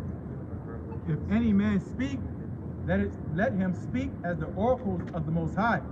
Yeah, if any man speak, let him speak as the oracles of the Most High. What's the oracle speaking about? The prophecies of Yahweh by Shema Rishai. Right? Because the testimony of our Lord is the spirit of prophecy. When you have these guys, IUIC, right? These Genesis characters, they say, oh, the end is near, it's only a matter of time for the Lord comes back and gets us out of this place. But these guys are promoting, a mindset of longevity here in Babylon the Great. You're supposed to be speaking, and warning the flock about the oracles, the prophecies of said evils to come, here in these last days. As we saw that protest, with free Palestine, that's a sign of what? That's a sign of uproars of the people, right? So uproars of the people are fastly approaching. Yeah. So 1 Peter 4 and 11. If any man speak, let him speak as the oracles of the Most High. If any man minister, let him do it as the ability which the Most High giveth. Yeah, if any man speak, let him speak as the ability that the Most High giveth. Because scriptures say if you don't know something, to hold thy tongue, to hold thy peace. You got men that have made themselves self-proclaimed leaders. Men that have put themselves, young men that have put themselves in a position of leadership. Men who have not been given the authority, to go into the understanding of these scriptures. And that's why they're freestyling on stage, at the Passover. Like Brett said, if it was good, Brian, we would tell you. You guys should have hired a celebrity to come in and spit some freestyles for you, because really, you got Jake and that's why you have talent. Everyone has their talent. And the men of the Lord, we've been given the talents to go into the Holy Scriptures, right? To break this word down to you, right? Yeah. Finishing 1 Peter 4 and 11, it says that the Most High in all things may be glorified through Yahweh Shai HaMashiach, to whom be praise and dominion forever and ever. That's right.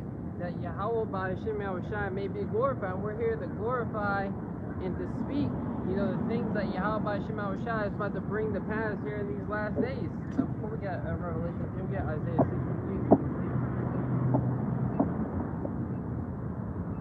Lord said to watch on thy well. It came over Revelation 22 and 9.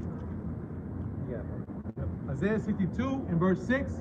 I have set watchmen upon thy walls, O Jerusalem, which shall never hold their peace. That's right. The watchmen stand upon the high tower, warning you, of the pending dangers to come. Right? O Jerusalem, you so-called Negroes, Latinos, and Native Americans, I will say, passes according to my heart, which shall feed you with knowledge and understanding. Knowledge and understanding of the future. Right? As the prudent man will foresee the evil, right, warn the people and hide themselves under the covering of the Almighty Yahweh by Hashem Yahweh Shai. Right? Read it again, bro. Yep. Isaiah 62 verse 6. I have set watchmen upon thy walls, O Jerusalem, which shall never hold their peace. Yeah, which shall never hold their peace. The new flavor of the week. It went from Zechariah to Genesis. We're constantly you know, we've been set up as a reprover to the people. We're not holding our peace, showing our people the error of their ways. You know, here it is, cry aloud, spare not, lift up thy voice like a trumpet, but when it comes to you guys, you're offended, right? So we're here to cry aloud, spare not, right? We're not going to spare our words. We're going to give you the 100% truth. You know, famine is coming, right? There's a lot of uncertainty in the market, a lot of fear. The sentiment is fearful, you know? And you're going to see a lot of people, you know, lose their wealth. You know, the middle class is going to become part of the poor class, and the rich are only going to get richer. You know, it's all to bring in and to usher in, have these people submit to the MOT to the B system, right? Yeah, brother. You got a quick one real quick? Yeah, go ahead. This is James 2:9. It says, but if ye have respect to persons, ye commit sin, and are convinced of the law as transgressors. So pretty much backing on your point, man. All right, the Lord is not a respect of persons. All right, we're the mouthpiece of the Heavenly Father, man. Whether you want to believe it or not. Well, y'all don't look like man, Lord. Fuck you. All right, with a stiff middle finger, man. That's how the Lord's coming nowadays, man. And we read earlier, Lord, you know, the weak things of Yahweh, you know, are mighty, are you know, are stronger than the might of men. Right? Yeah, we're looked down upon, right? But we don't care.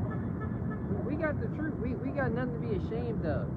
It's you guys who got the skeletons in the closet. You know, doing all type of evil and wickedness, and then turning on the camera and acting like you ain't done no evil. Right? Any more on that? That was fun. Yeah.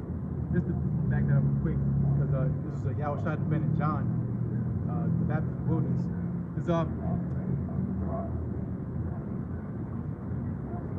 I'll get the one up. So Luke chapter 7, verse 24. And when the messengers of John were departed, he began to speak unto the people concerning John, what ye out into the wilderness for to see? A reed shaken with the wind? Yep. Verse 25. But what went ye out for to see? A man clothed in soft raiment? Behold, they which are gloriously apparel, and live deliciously are in king's courts. Yeah. Let's go on to the point. Yep, I'll read the next verse. Luke 7:26. But what went ye out to see? A prophet? Yea, I say unto you, and much more than a prophet. So again, you know, the Lord is cutting the men out there to hear John's message. You know, they were expecting him to look a certain way, you know, to carry a certain demeanor, according to the world standards, to be dressed up in, you know, super duper delicious garments, you know, well groomed, you know. Maybe he talked rough. I bet he did talk rough, you know. But the point is, you came to see a prophet, right? You came to see who was going to warn you from wrath to come, man. Again, going to the scale that Jake measures is according to fleshy eyes, man, not according to the spirit. That's what they're going to be led straight.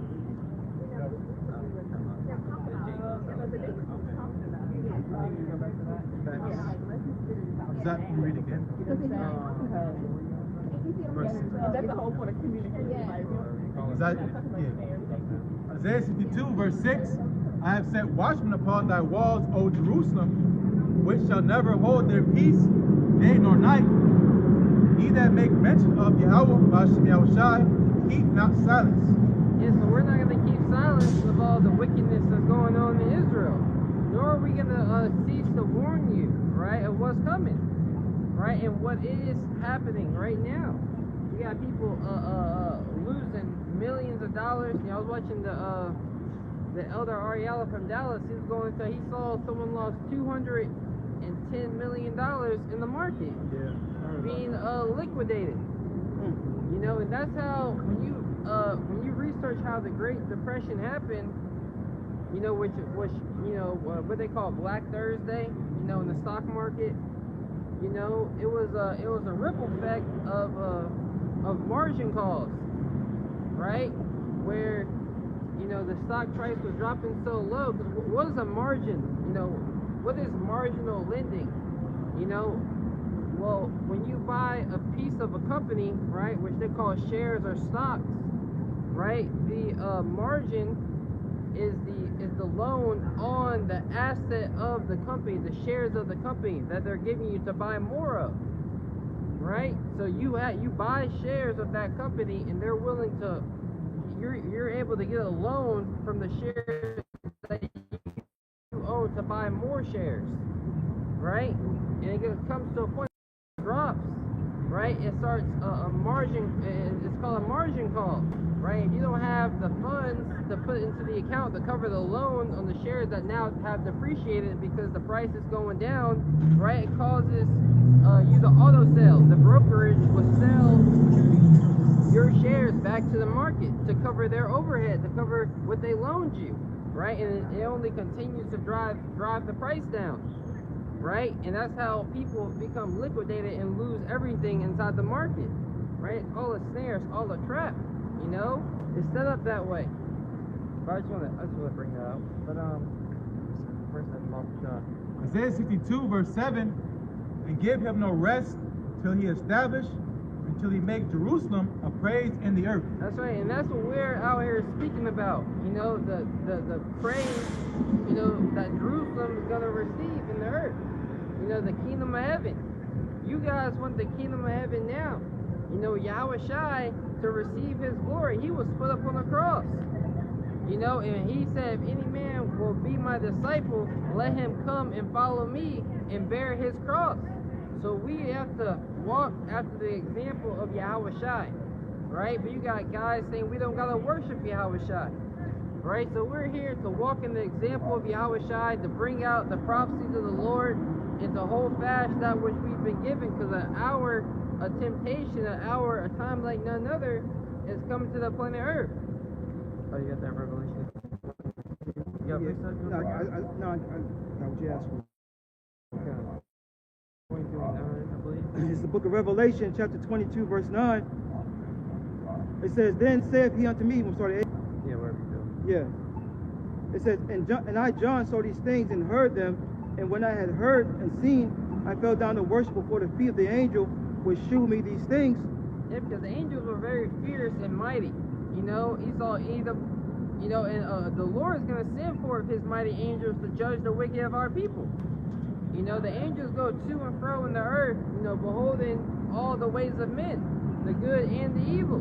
And they're bringing the reports back to the Heavenly Father, and they're mighty. Brothers get attacked in their sleep, right? Angels on the left-hand side, you know, holding brothers down, right? But through the name of the Lord, we're able to conquer them, right? Because we're not here to be in the king's house looking all good. The Lord is raising up spiritual men, spiritual warriors, and we're on the front lines of this spiritual war, right? The Lord, Ezekiel 37, an exceeding great army, right? Men who are willing to lay down their lives for the cause of Yahweh Shema Shai, and you see it happening now, right?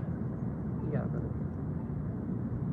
This is Revelation chapter 22, verse 9. Then said he unto me, see thou do it not, for I am thy fellow servant, and of thy brethren, the prophets, and of them which keep the sayings of this book, worship Yahweh. Yeah, so to keep the sayings of this book, that's what's important. The sayings that are written in this book, you're supposed to keep that in remembrance. You're supposed to constantly be thinking upon the evil to come. Scripture say, think upon the end and the wrath that shall be at the end. Right, when the day of doom shall be here. This is what we are thinking about, because we understand it's coming, right? So we needed to prepare our minds, you know, and get right. Constantly repenting, constantly examining yourselves, right? Understanding that what the main purpose of us being called into this ministry is. It ain't to get a name and praise and fame, you know, and reputation above our Lord Yahweh Shema Shai. You know? It's the book of Revelation, chapter 1, verse 3. Blessed is he that readeth, and they that hear the words of this prophecy. Yeah, it says, blessed is he that readeth. When it means to read, it means to get the understanding of what you're reading. You know, because many guys twist and mangle the scriptures to fit their belly, to fit their agenda, what they want to push. Right? Yep. This is the book of Revelation, chapter 1, verse 3. Blessed is he that readeth, and they that hear the words of this prophecy, and keep those things which are written therein. They that hear the words of these prophecies, right? Understanding the time of Jacob's trouble is fastly approaching. You got guys saying the Lord's about to come in. What about Jacob's trouble about to happen? What do you think is going to happen during the time of the hour of temptation? See, these day of the circumcision, really, day of the circumcision, I was thinking about this, you really the worst guys. You know? I'd rather, you know, I'm sorry? Worse than niggas. Yeah, worse than two Jake in the world. You know, you got family members that's wicked. I'd rather chill with them at the cookout than a nigga that say they're Israelite. You know? Yep. Family cookout. Now, you're not invited, my guy. Yeah. Especially if you're gonna be a big G, little G. You know, you're gonna rap at the thing. It's really Jake making himself look like fools, and a lot of this stuff is cringeworthy. You know, somebody you cringe like, what made you think that was a good idea? Shameless. People are shameless. You know? I got a precept since you said that. You got it. This is Ecclesiastes chapter 3, verse 24. It says, for many are deceived by their own vain opinion, and the evil suspicion overthrow their judgment. You got it, bro. Yeah, man. You wonder why they doing that? Because of that wicked ass mind. You know? The Lord laid it out plainly what we're supposed to do. But you let that mind, you let that evil ass mind wax worse in you, man. Now you thinking, oh, rapping and tapping. Hey, look, I'm doing it, man. This is what the Lord wanted me to do. You got it, my guy. Yeah. Now's my chance to shine my rap career. Yeah. That's probably like, even if you did, you're supposed to hide it. You know, better is he that hideth his folly than he that hideth his wisdom. Hiding your folly is important, man. That is very hiding important. wisdom, worse, of course, but Yeah. A house to hide your shame. That's right. Yeah, because when you watch their little, and really like it, I didn't really even talk about these guys, but you know, Spirit's on these dudes. You know, you dudes ain't right. Right. You know, because he said exclusive content. You know, like what exclusive content? Come to find out, it's a music video. You know, you got Jake on the stage, like acting. It's just like, and how many people was there? There's more niggas on the stage than there was people sitting down, showing you that people ain't messing with you. Right. Jake ain't like y'all. You guys got the weirdos of Israel harking on to you. I mean, you saw the King David demon, the one that during the royalties of Israel, ROI. Royals of Israel, the dude that with the ham, the pork. Oh yeah. The spread. The spread. Yeah.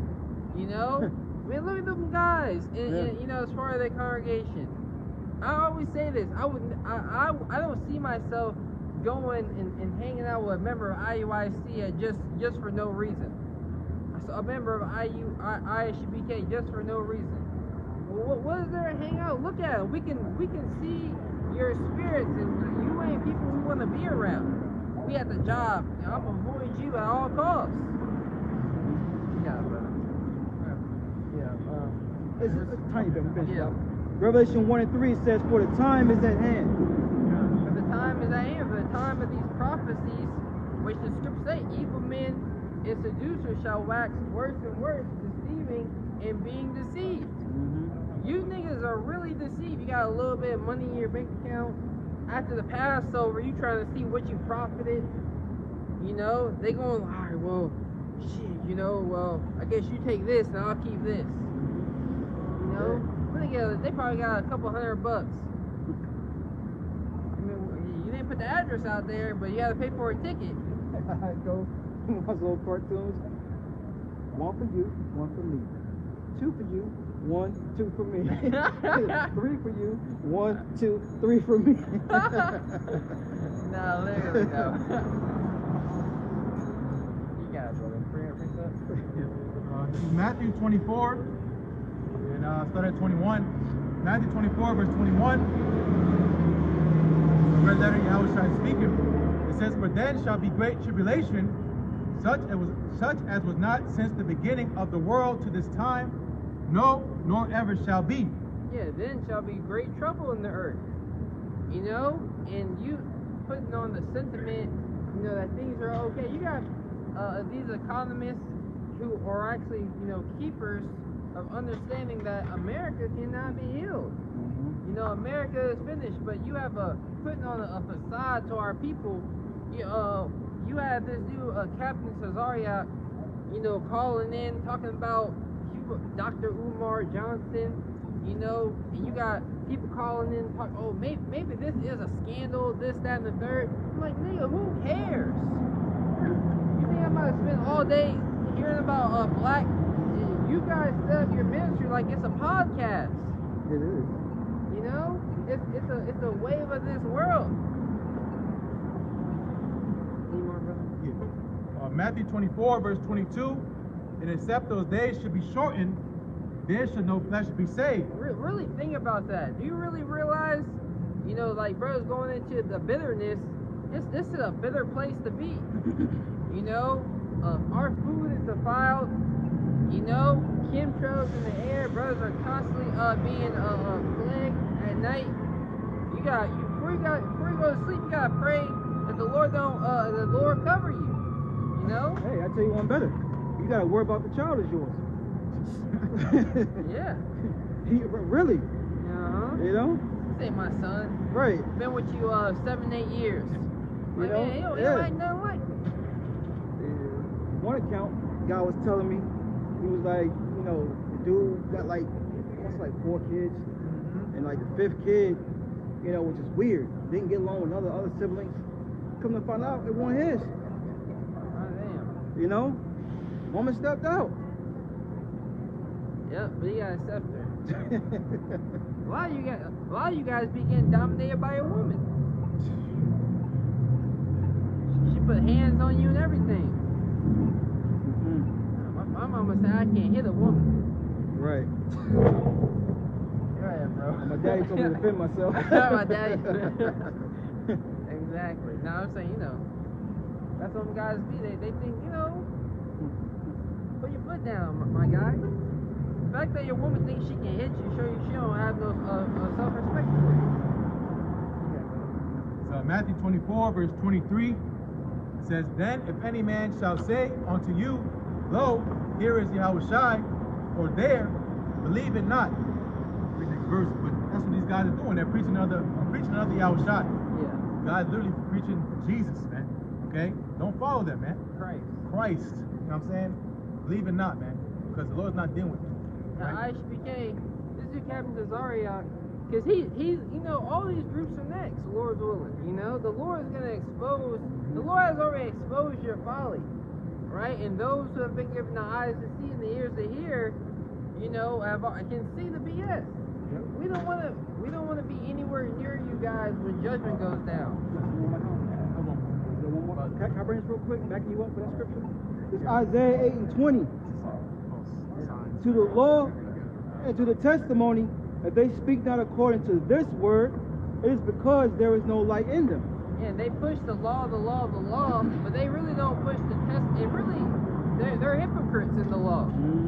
You know, that's what Yahushai said. You know, beware of the leaven of the Pharisees. Yeah. You know, romaine lettuce.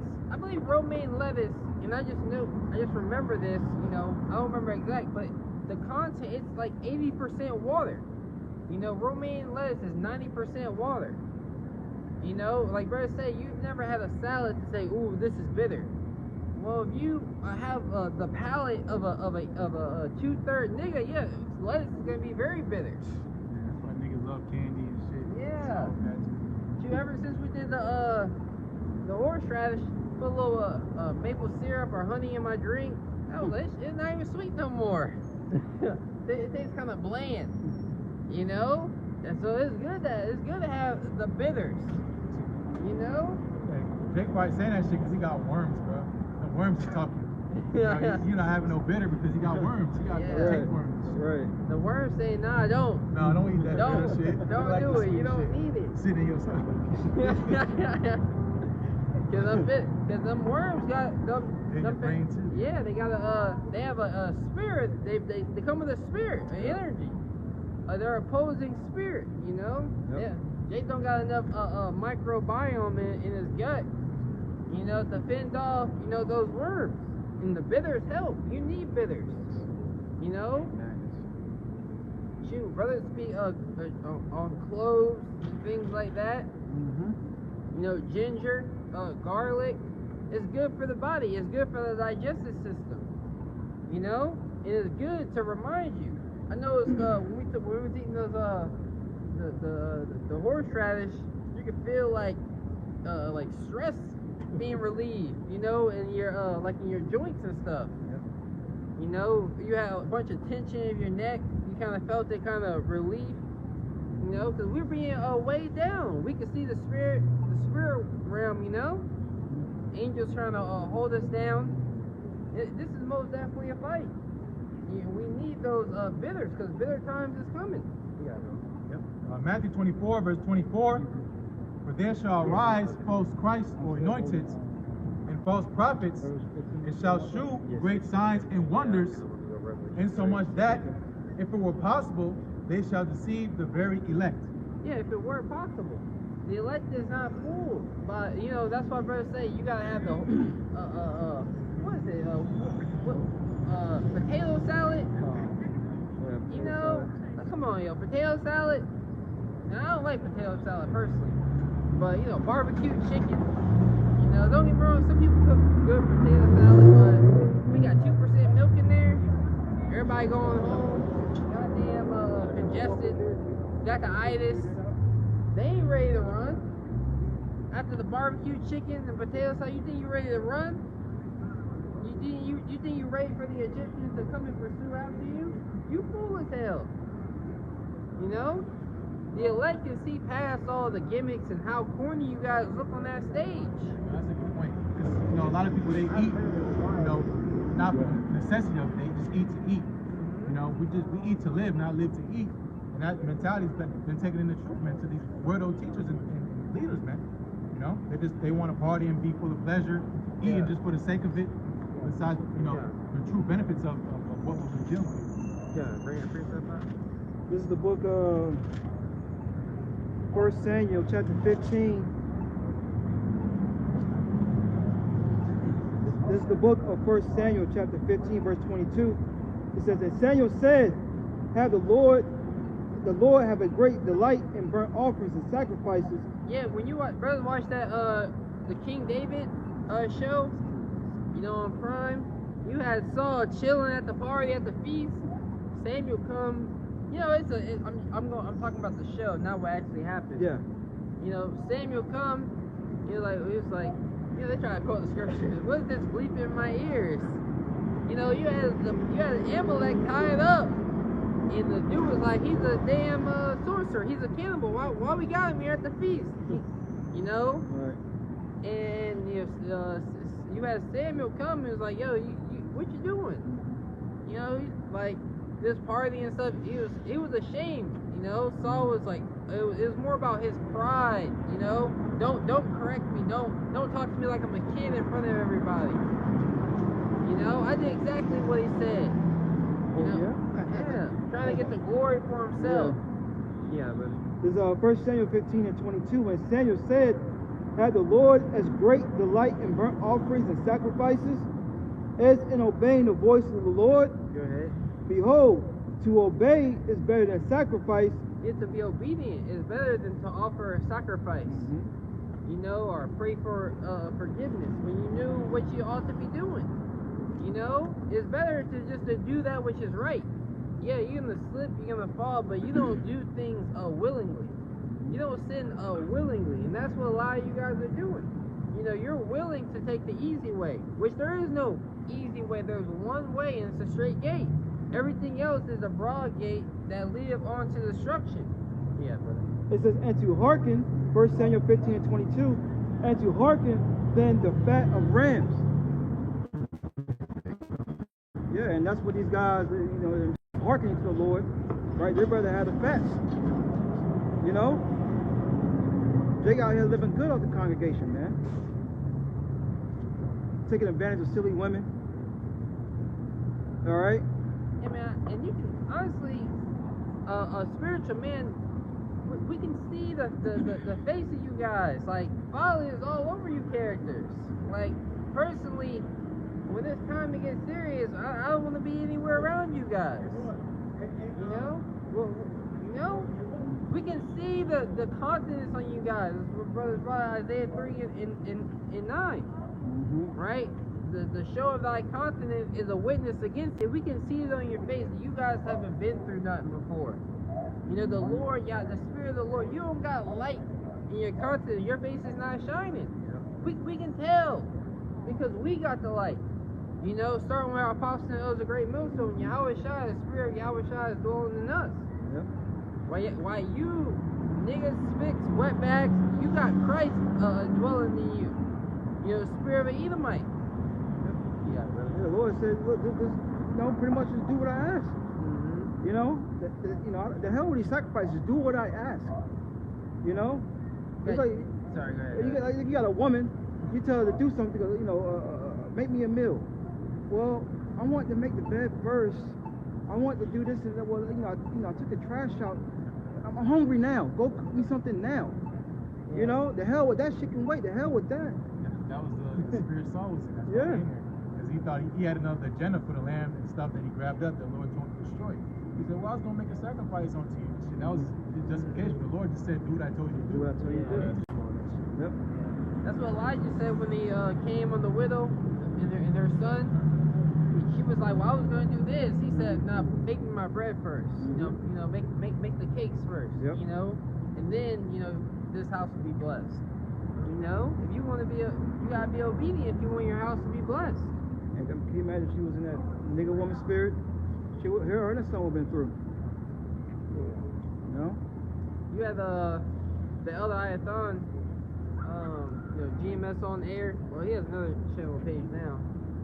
But the N-Dub coming online, he posted a little short. She's like, I'm 30 years old, I'm single, and I'm not settling. You know, she said, I can squat 250 pounds. She said, I'm a woman who's working on bettering her gut health. I'm just like, what about your characteristics? Yeah. You know, these accolades, like, it's a damn award show. Everything is about, look what I can do, but what about the inward man? Yeah. You know, the inward woman. I don't know, if it's Ammon or Moab, the woman was breaking it down about the age of women. And they were saying in their society, if a woman's single by the age of 30, because it made me think about that. Yes, amen. Yeah. You know, like pretty much you ain't worth, you know, what's the saying? The squeeze ain't worth the juice? Yeah. Like bad soup or something. Yeah. You know, Yeah. basically like bad soup. Mm-hmm. You know, spoiled goods pretty much Yeah. after 30. If you're not married by then, Yeah. like, what's wrong with you? Let them know, Jake. You know? But yeah, I saw that Ammon, Yeah, you Ammon saw it, woman, yeah. if an Ammon woman's not married by a certain age, Yep. it's looked down upon.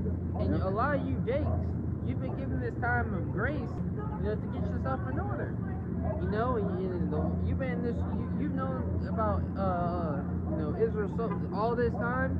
Showing, you got a guy, you know, he'll go and go behind your leader's back and talk to his wife. Mm-hmm. The leader of your whole organization, you know, that's what scripture say, familiarity breeds contentment. You know? Yeah. Finish it out.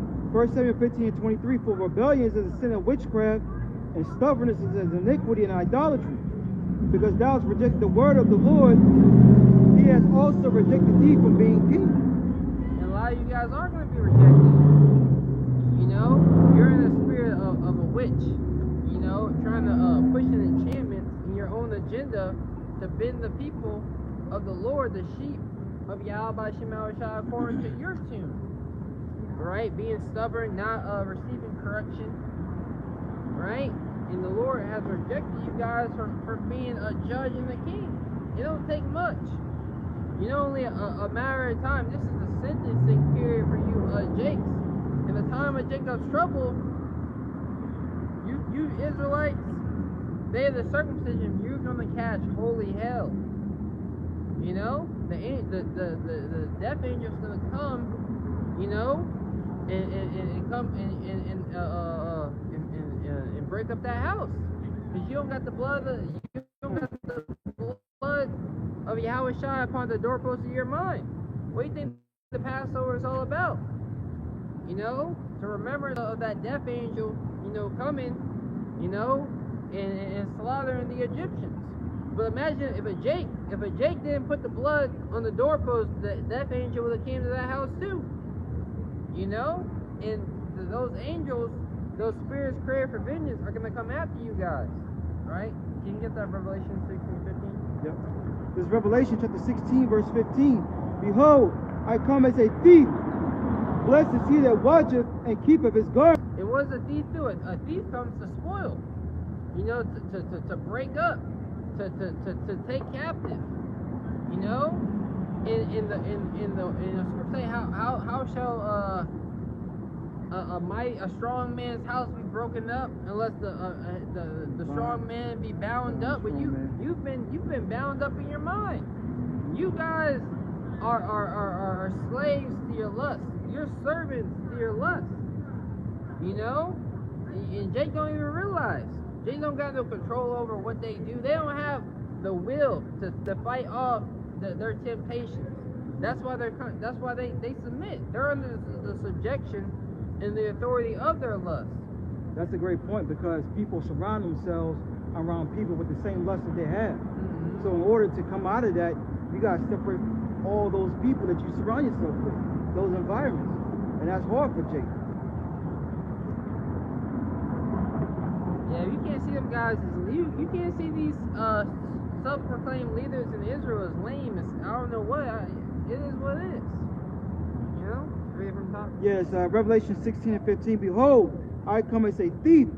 Blessed is he that watcheth and keepeth his garment. Yeah, the garment represents his truth. Yep. You know, scriptures say that the robe of righteousness.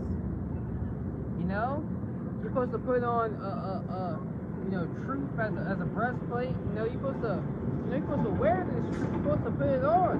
It's supposed to be seen on you. You know, through your actions, through your character, right? The way you carry yourself, right? I'm gonna finish it out. It says, "Least he walked naked, and they see his shame." At least they walk naked, so to at least to avoid the risk of your shame being seen, right? And we all got things to be ashamed of. We're not perfect, but we're covered. You know, we're constantly putting on to the best of our ability, right? Yahweh Shai, this truth. You know, putting it at the forefront of our mind, because the thief is Yahweh Shai. He's about to come and spoil the house. He's about to send a great evil and judgment.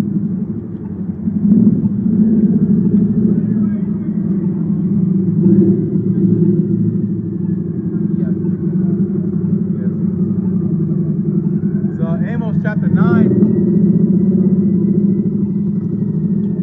Amos 9, start at verse 8. Amos 9 and 8. Behold, the eyes of the Lord Yahweh, Hashem Yahushai, are upon the sinful kingdom.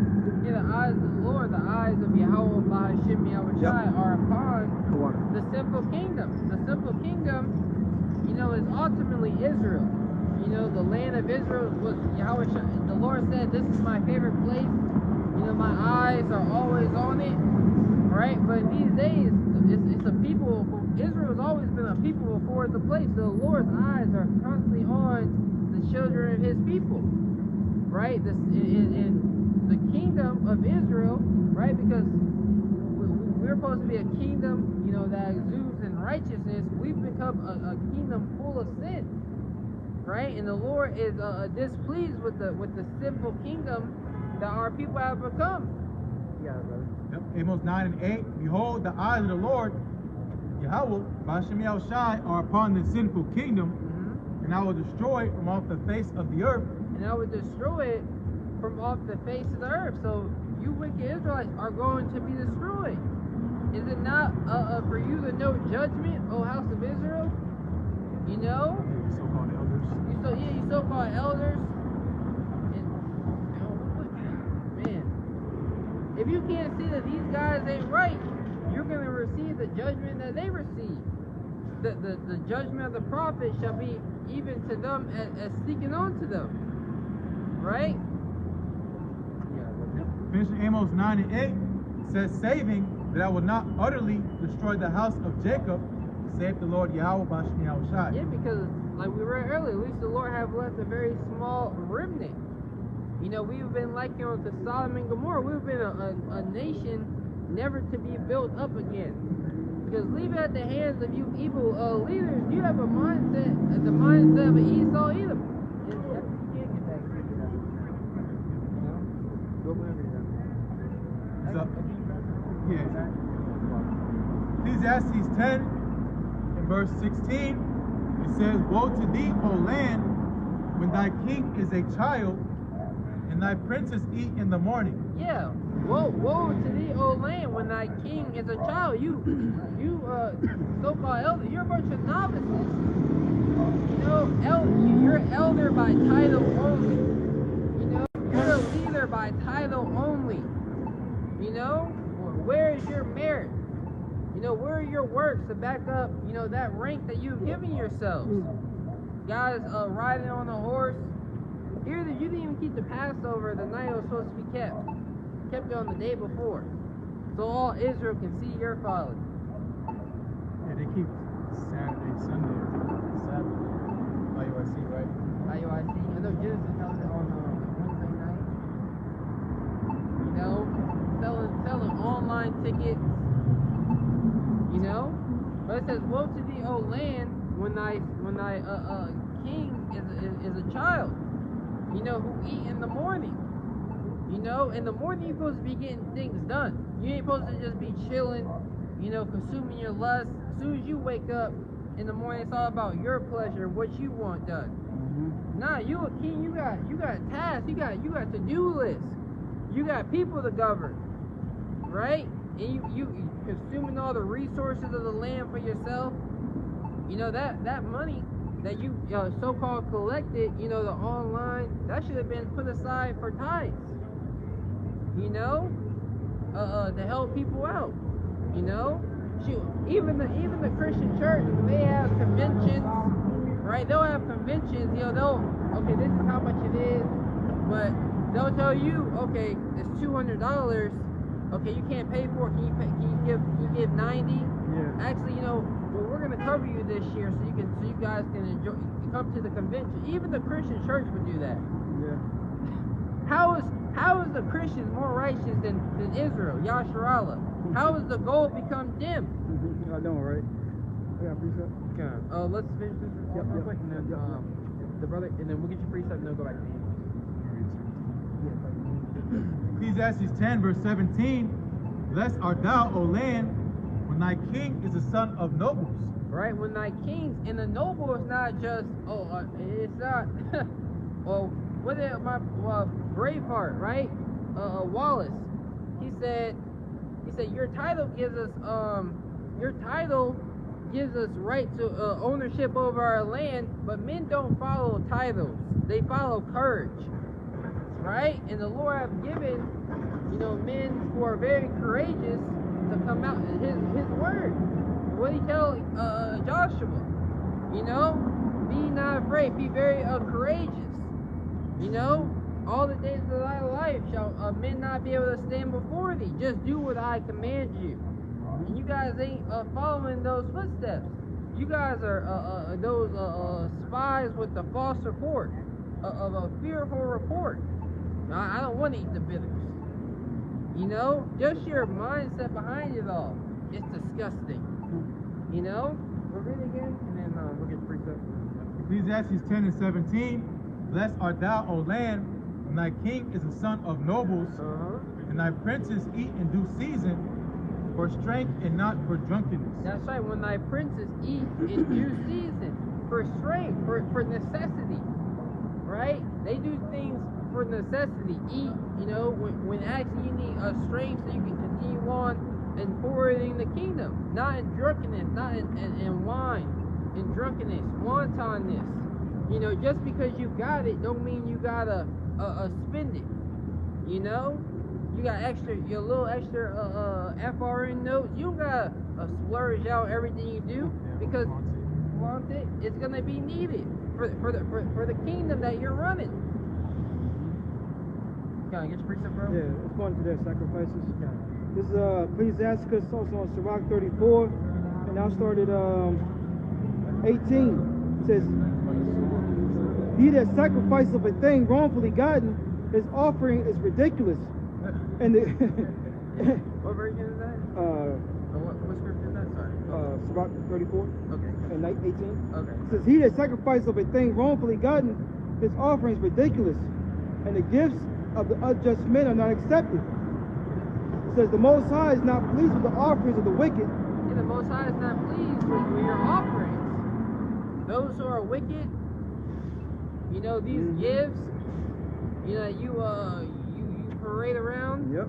The Lord wasn't pleased with that gift that you gave the congregation. Oh, my rhymes.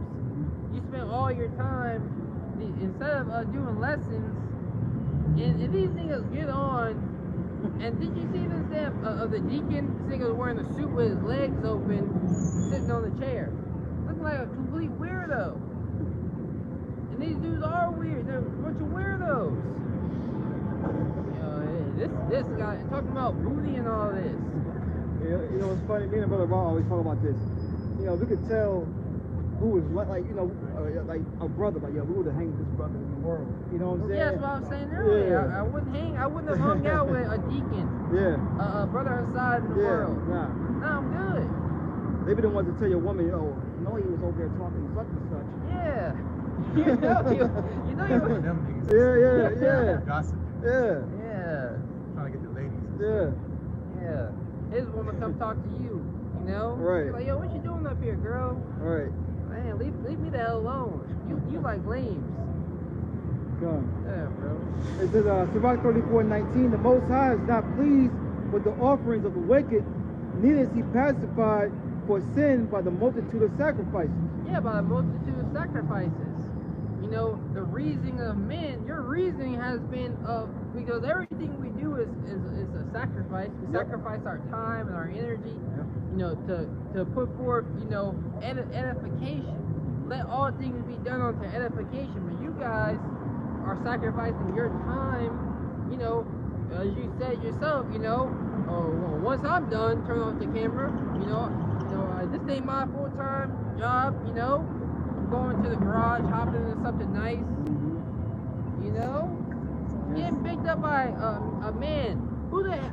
You know how cringe-worthy it is for another man to woo, Right. like praise you. Right. Like, that shit corny, bro. Right. Like, it really is. Brothers don't want other men to praise them. Right. You know, especially not on things they got. Who cares about that? Even on wisdom, because you did not receive it of your own merit. It was given to you. These things are gifts, right? And you're using your gifts to taint the body. You know, if you're not a prophet, then put down the, you know, stop being the pretender. Stop acting like you're a prophet. You know, just admit I was wrong. You know, we're not the men of the Lord. You know, go follow this group, and we're just gonna repent and start following this doctrine. You know, this is what we're gonna do. Can you imagine Ross called him up and said, look, I want to sign you. He'll do it, yo. Rick Ross, right? They actually Rick Ross probably got more discipline than y'all niggas. Rick Ross, you know. Yeah. Now you call me about money.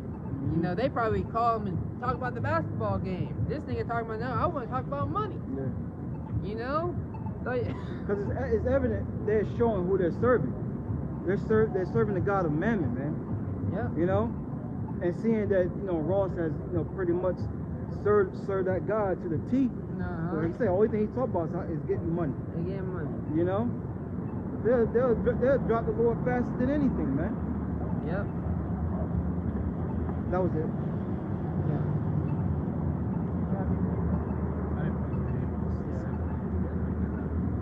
It's Amos chapter 9 in verse 9. For lo, I will command, and I will sift the house of Israel among all nations, like as corn is sifted in a sieve, yet shall not the least grain fall upon the earth. That's right. And this word is that sifting agent. You know, the Lord is the hearts of many, you know, may be revealed. The hearts of many are being revealed here in these last days. You know, who really serves the Lord, who doesn't? Can you get that in 1 John 4:1? Yeah, precept. Yeah. It's St. Matthew 22:9. It says, Go ye therefore into the highways, and as many as ye shall find, bid to the marriage. Right, and as many as ye shall find, bid to the marriage. 1 John 4:1. The marriage is the union, you know. So we're that bride. What's that? Revelation 16, the bride made herself ready. You know, can you really grab that verse? Now read it or preach it one more time. Okay. Bid them to the marriage. Yep, this is St. Matthew chapter 22, verse 9. Go ye therefore into the highways, and as many as ye shall find, bid to the marriage. And as many as you shall find, bid to the marriage, that union of the nation of Israel coming back to the Heavenly Father Yahweh by Hashem Yahweh Shai. Right? That's the marriage. Right? And how comest thou in hither, you know, not having a wedding garment? You got the invitation, but you didn't prepare yourself for the proper attire. You know? How did you get the invitation for the wedding, but you didn't know it was an all-white party? Right. You didn't get the instructions, you just came on in. And it's just like, how did you get in? Because we had, you know, doormen. Yeah. How did you get in here? Back door. That's what he asked you. How did you come in here not having on the garment? Right. You know, you stuck out. Yep. Certain men crept in unawares. Yep. Any more on that? That was the point. It's Revelation 19 in verse 7. Yeah. Yep. Let us be glad and rejoice and give honor to him. For the marriage of the Lamb is come, and his wife had made herself ready. That's right. And the wife, Isaiah 54:6, the wife had made herself ready. These guys following these other groups, Genesis, ISUBK, IUIC, Sakari, right? I said ISUBK. The alphabet gang. You know, they're not getting their congregation ready for the return of our Lord Yahweh Shai, the wife of the Lord, you know, which is the true believers of Yahweh Shai Shai, right? Serving the Lord sincerely and truth, understanding that a time of evil like none other is coming. Yeah. Right? A time of trouble is making themselves ready. Yeah, go back to Ephesians 6. They're not giving each member the whole armor, man. When you go to war, you watch these war movies, before they even get their weapons, what's the first thing they're getting? They're getting the armor. Putting the helmet, you know, the shield, getting the breastplate, all those, they're getting those things first before they get the weapons, man. You know? And they're not giving their congregation or their members that, man. Yeah, we're supposed to be called defenders of the gospel. That's not defending the gospel, man. Right. We're just saying give not the appearance of evil. Even if he was doing a so-called righteous thing, it don't look right, man. Right. You know? Because again, you niggas tying into that black shit into what we got going on. And the Lord has a holy heritage for us, not this rap culture, black culture. Yeah, Right. Really, because like the priests wear garments. You know, when you watch these guys, it looks like they're just, you know, recording. You know, if they got the fringes on the t-shirts, it's just like, okay, well, if you're a leader, you know, well, where's the, you know, you're supposed to represent for our heritage, you know? Like the brothers from the Saints of Jersey. You know, like the one video he did on, who was that? One of them Israelite groups. He said, if you mute it and just hit the play button like a rap video. Yeah. You know what I'm saying? You Yeah. just mute it, it's no different than the world. But they just got, you know, they just dressed up. Jake in the world dressed up. You know, playing, you had the one dude, you know, you had a lot of young young men. They get indoctrinated. That's why, you know, you got a whole trend on TikTok, YLS, the Hebrew Israelites. They left you niggas. They left you bug outs who shouldn't have been given the authority to preach the word. You know, why it's a cult? You know, you guys give the truth the bad rep. We bringing out the truth of the Bible. You know. Where is that truck on your left? Is that the truck out here? That's a truck. Yeah. Yeah, she's got it left. She's locked the doors.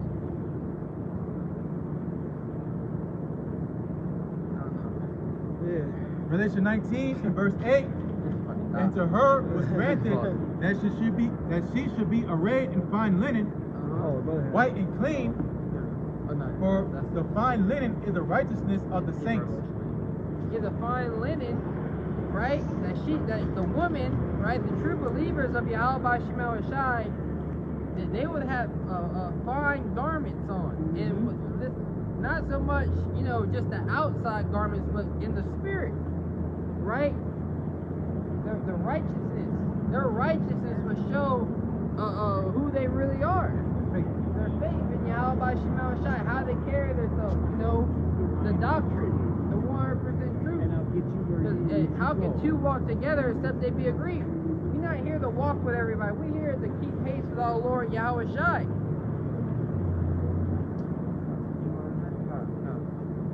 Isaiah 54 and 6, I believe. Yep, this is Isaiah chapter 54, verse 5. Okay. Yeah, it says, "For thy maker is thy husband." For thy maker, Yahweh, is thy husband. Right? Sure. There you Yep, it says, "The Lord of hosts is his name." go. The Lord Yahweh Ba'ashem Yahweh Shai, the Lord of armies, is his name. Right? Go ahead, brother. "And thy Redeemer," Isaiah 54 and 5, "the Holy One of Israel." The Redeemer, the one that's going to save us, because Deacon Hassan, you know, brother, Deacon, what's it? I can't remember the dude's name. Deacon, what's the dude's name? Deacon what? Deacon Hakah. Because I really don't be thinking about these guys. You know, they come up, brothers do lessons on them. You know, you tap in, bring out the edification. But like, who are these guys? Don't be thinking. I don't go to sleep thinking about Brother Hassan, a Deacon Hakah, the Captain Cesariak. And no, we don't be thinking about these guys. We think about wolves, you know, wolves in sheep's clothing. You know, we think about how we're going to edify the sheep, edify the body. What our next lesson is going to be on where we need to improve. These guys are worried about gimmicks, battling Christians. You know, it's kind of like when you ever watch those Instagram or TikTok videos where people are just like getting a pot and taking frozen food, putting it in there, seasoning it, and throw some other crap in there and season it, and then they're gonna come out with this amazing dish. That's what these guys are doing in the spirit when it comes to this truth, man. All right, but a real chef is gonna get in the kitchen, right?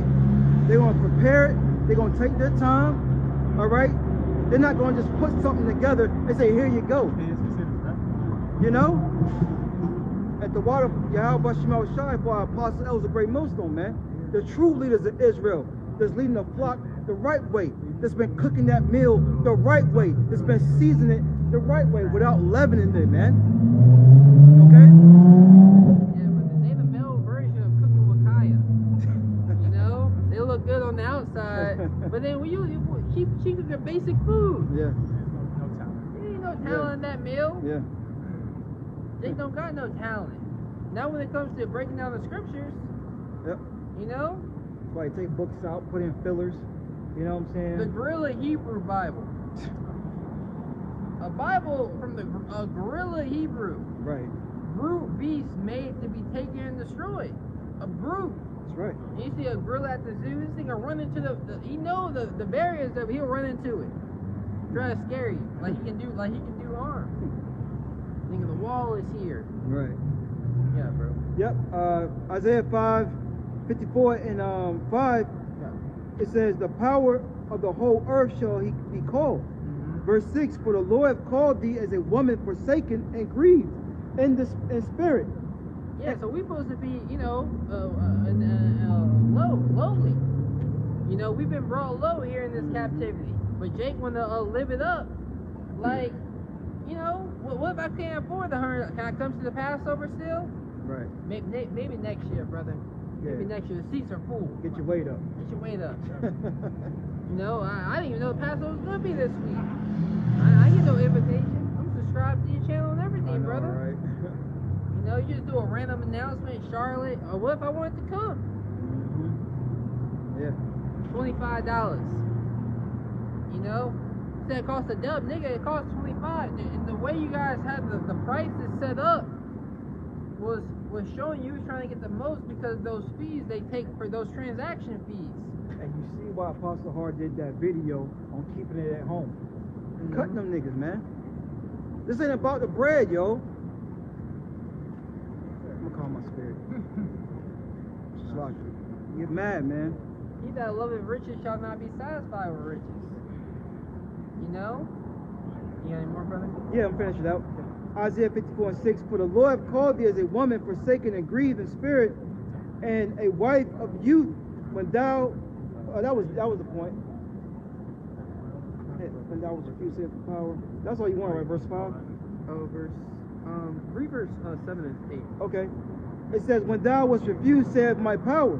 Verse 7. For a small moment, I have forsaken thee, but with great mercies will I gather thee. That's right. This time of mercy, this time of grace, we've been given. We've been given this time to gather. You know, to get ourselves right in the spirit, to really examine ourselves. You know, that's what this whole grace here is about. Because before a wedding, it's a woman, brothers know women take a long time to get ready. You know, they layered up, whatever. Yep. They're doing their skincare routine. You know, they gotta put their clothes on in layers to make sure they look right and neat. You know, putting the little jewelry on. You know? Yeah. That's what the point of this grace period for us to Watch yourself, bros. to look good. You know? And in the spirit though, that's how the Most High judges a man. You know, the inward man. You had King David and his brothers. Yep. You know, when Samuel, a wise man, a man of understanding, a man of discernment, he said, surely the Lord's anointed is before me. Right. When he saw David's brother, can't remember his name, but he was tall. Yeah. It was several of them though. Yeah, but it was the one. It was one yeah. of them. You know, he said, surely the Lord's anointed is before me. Yeah. He said, nah. He said, don't look at him for the height of his countenance, because Saul was the tallest man of Israel. Yeah. You know, well groomed. You know, nah. I refuse that man. Right. Yeah, but Yeah, it reads on Isaiah 54:8. It says, in a little wrath I hid my face from thee for a moment, but with everlasting kindness I will have mercy on thee, saith the Lord thy Redeemer. that's right, everlasting kindness. You know, the Lord is here to have mercy upon us. This little wrath, that little moment, you know, that hardcore bondage. Now is the time for us to really understand, you know, what this truth is all about. What serving Yahweh by Shema Shah the right way. We're supposed to be learning from the mistakes that our forefathers made, which we are our forefathers. Coming back. Here it is, in these last days, the Lord gave you one more chance to try it again. You know, to really serve Him. Right? But Jake is fumbling the bag once again, showing you haven't learned from your mistakes. You know? Yeah, that was it. Yep. It's Jeremiah 3 and verse 14. Turn, O backsliding children, saith the Lord Yahweh, Bashem Yahushai, for I am married unto you. Yeah, like we told this guy, you know, like Elder Pastor said, this guy ain't part of the elect. You know, we can see that. You know, just you were part of the elect, you consider you were repent. The true Israelites, the true believers of the nation of Israel, that's what I meant to say, the hopeful elect are turning because we understand we backslid. We did wickedness. We've done wickedness in this lifetime. Right? But we have become unrecognizable. Who I was, you know, before I came into this truth, we are no longer those people anymore. Family members don't, old friends, you know? Yeah, Jeremiah 3 and 14. Turn, O backsliding children, saith the Lord, for I am married unto you, and I will take you, one of a city and two of a family, and I will bring you to Zion. that's right. So a small sanctuary here in these last days is being gathered. Right? The Lord ain't dealing with the masses. The Lord ain't dealing with every Israelite group. Just because they got the t-shirt and fringes and the garment discernment fringes. You know, you gotta discern whether a man serves the Most High and where he serves him not. It's about the doctrine. You know, at the end of the day, who's pushing the will of Yahweh Shem Yahushua in the earth? Who's telling you about Jacob's trouble? A famine is coming, civil unrest, World War III, a time like none other, where you're gonna need that personal relationship in the faith in Yahweh Shem Yahushua to overcome. You know? First one goes out. You know, so it's been a beautiful weekend, you know, to come out here once again to preach the downfall and destruction of Babylon the Great, which is America, in the Holy Scriptures, and the salvation to the so-called Negroes, Latinos, and Native Americans, the gospel, the good news. You know, before we close out, we give all praise, honor, and glory to the Heavenly Father and His only begotten Son, Yahweh, Ba'ashem, Yahushua, Ba'ashem, HaKadosh. double honor to the apostles and elders of Great Millstone, and peace and blessings to all collected in the nation of Israel. Next time we say Shalom. Shalom.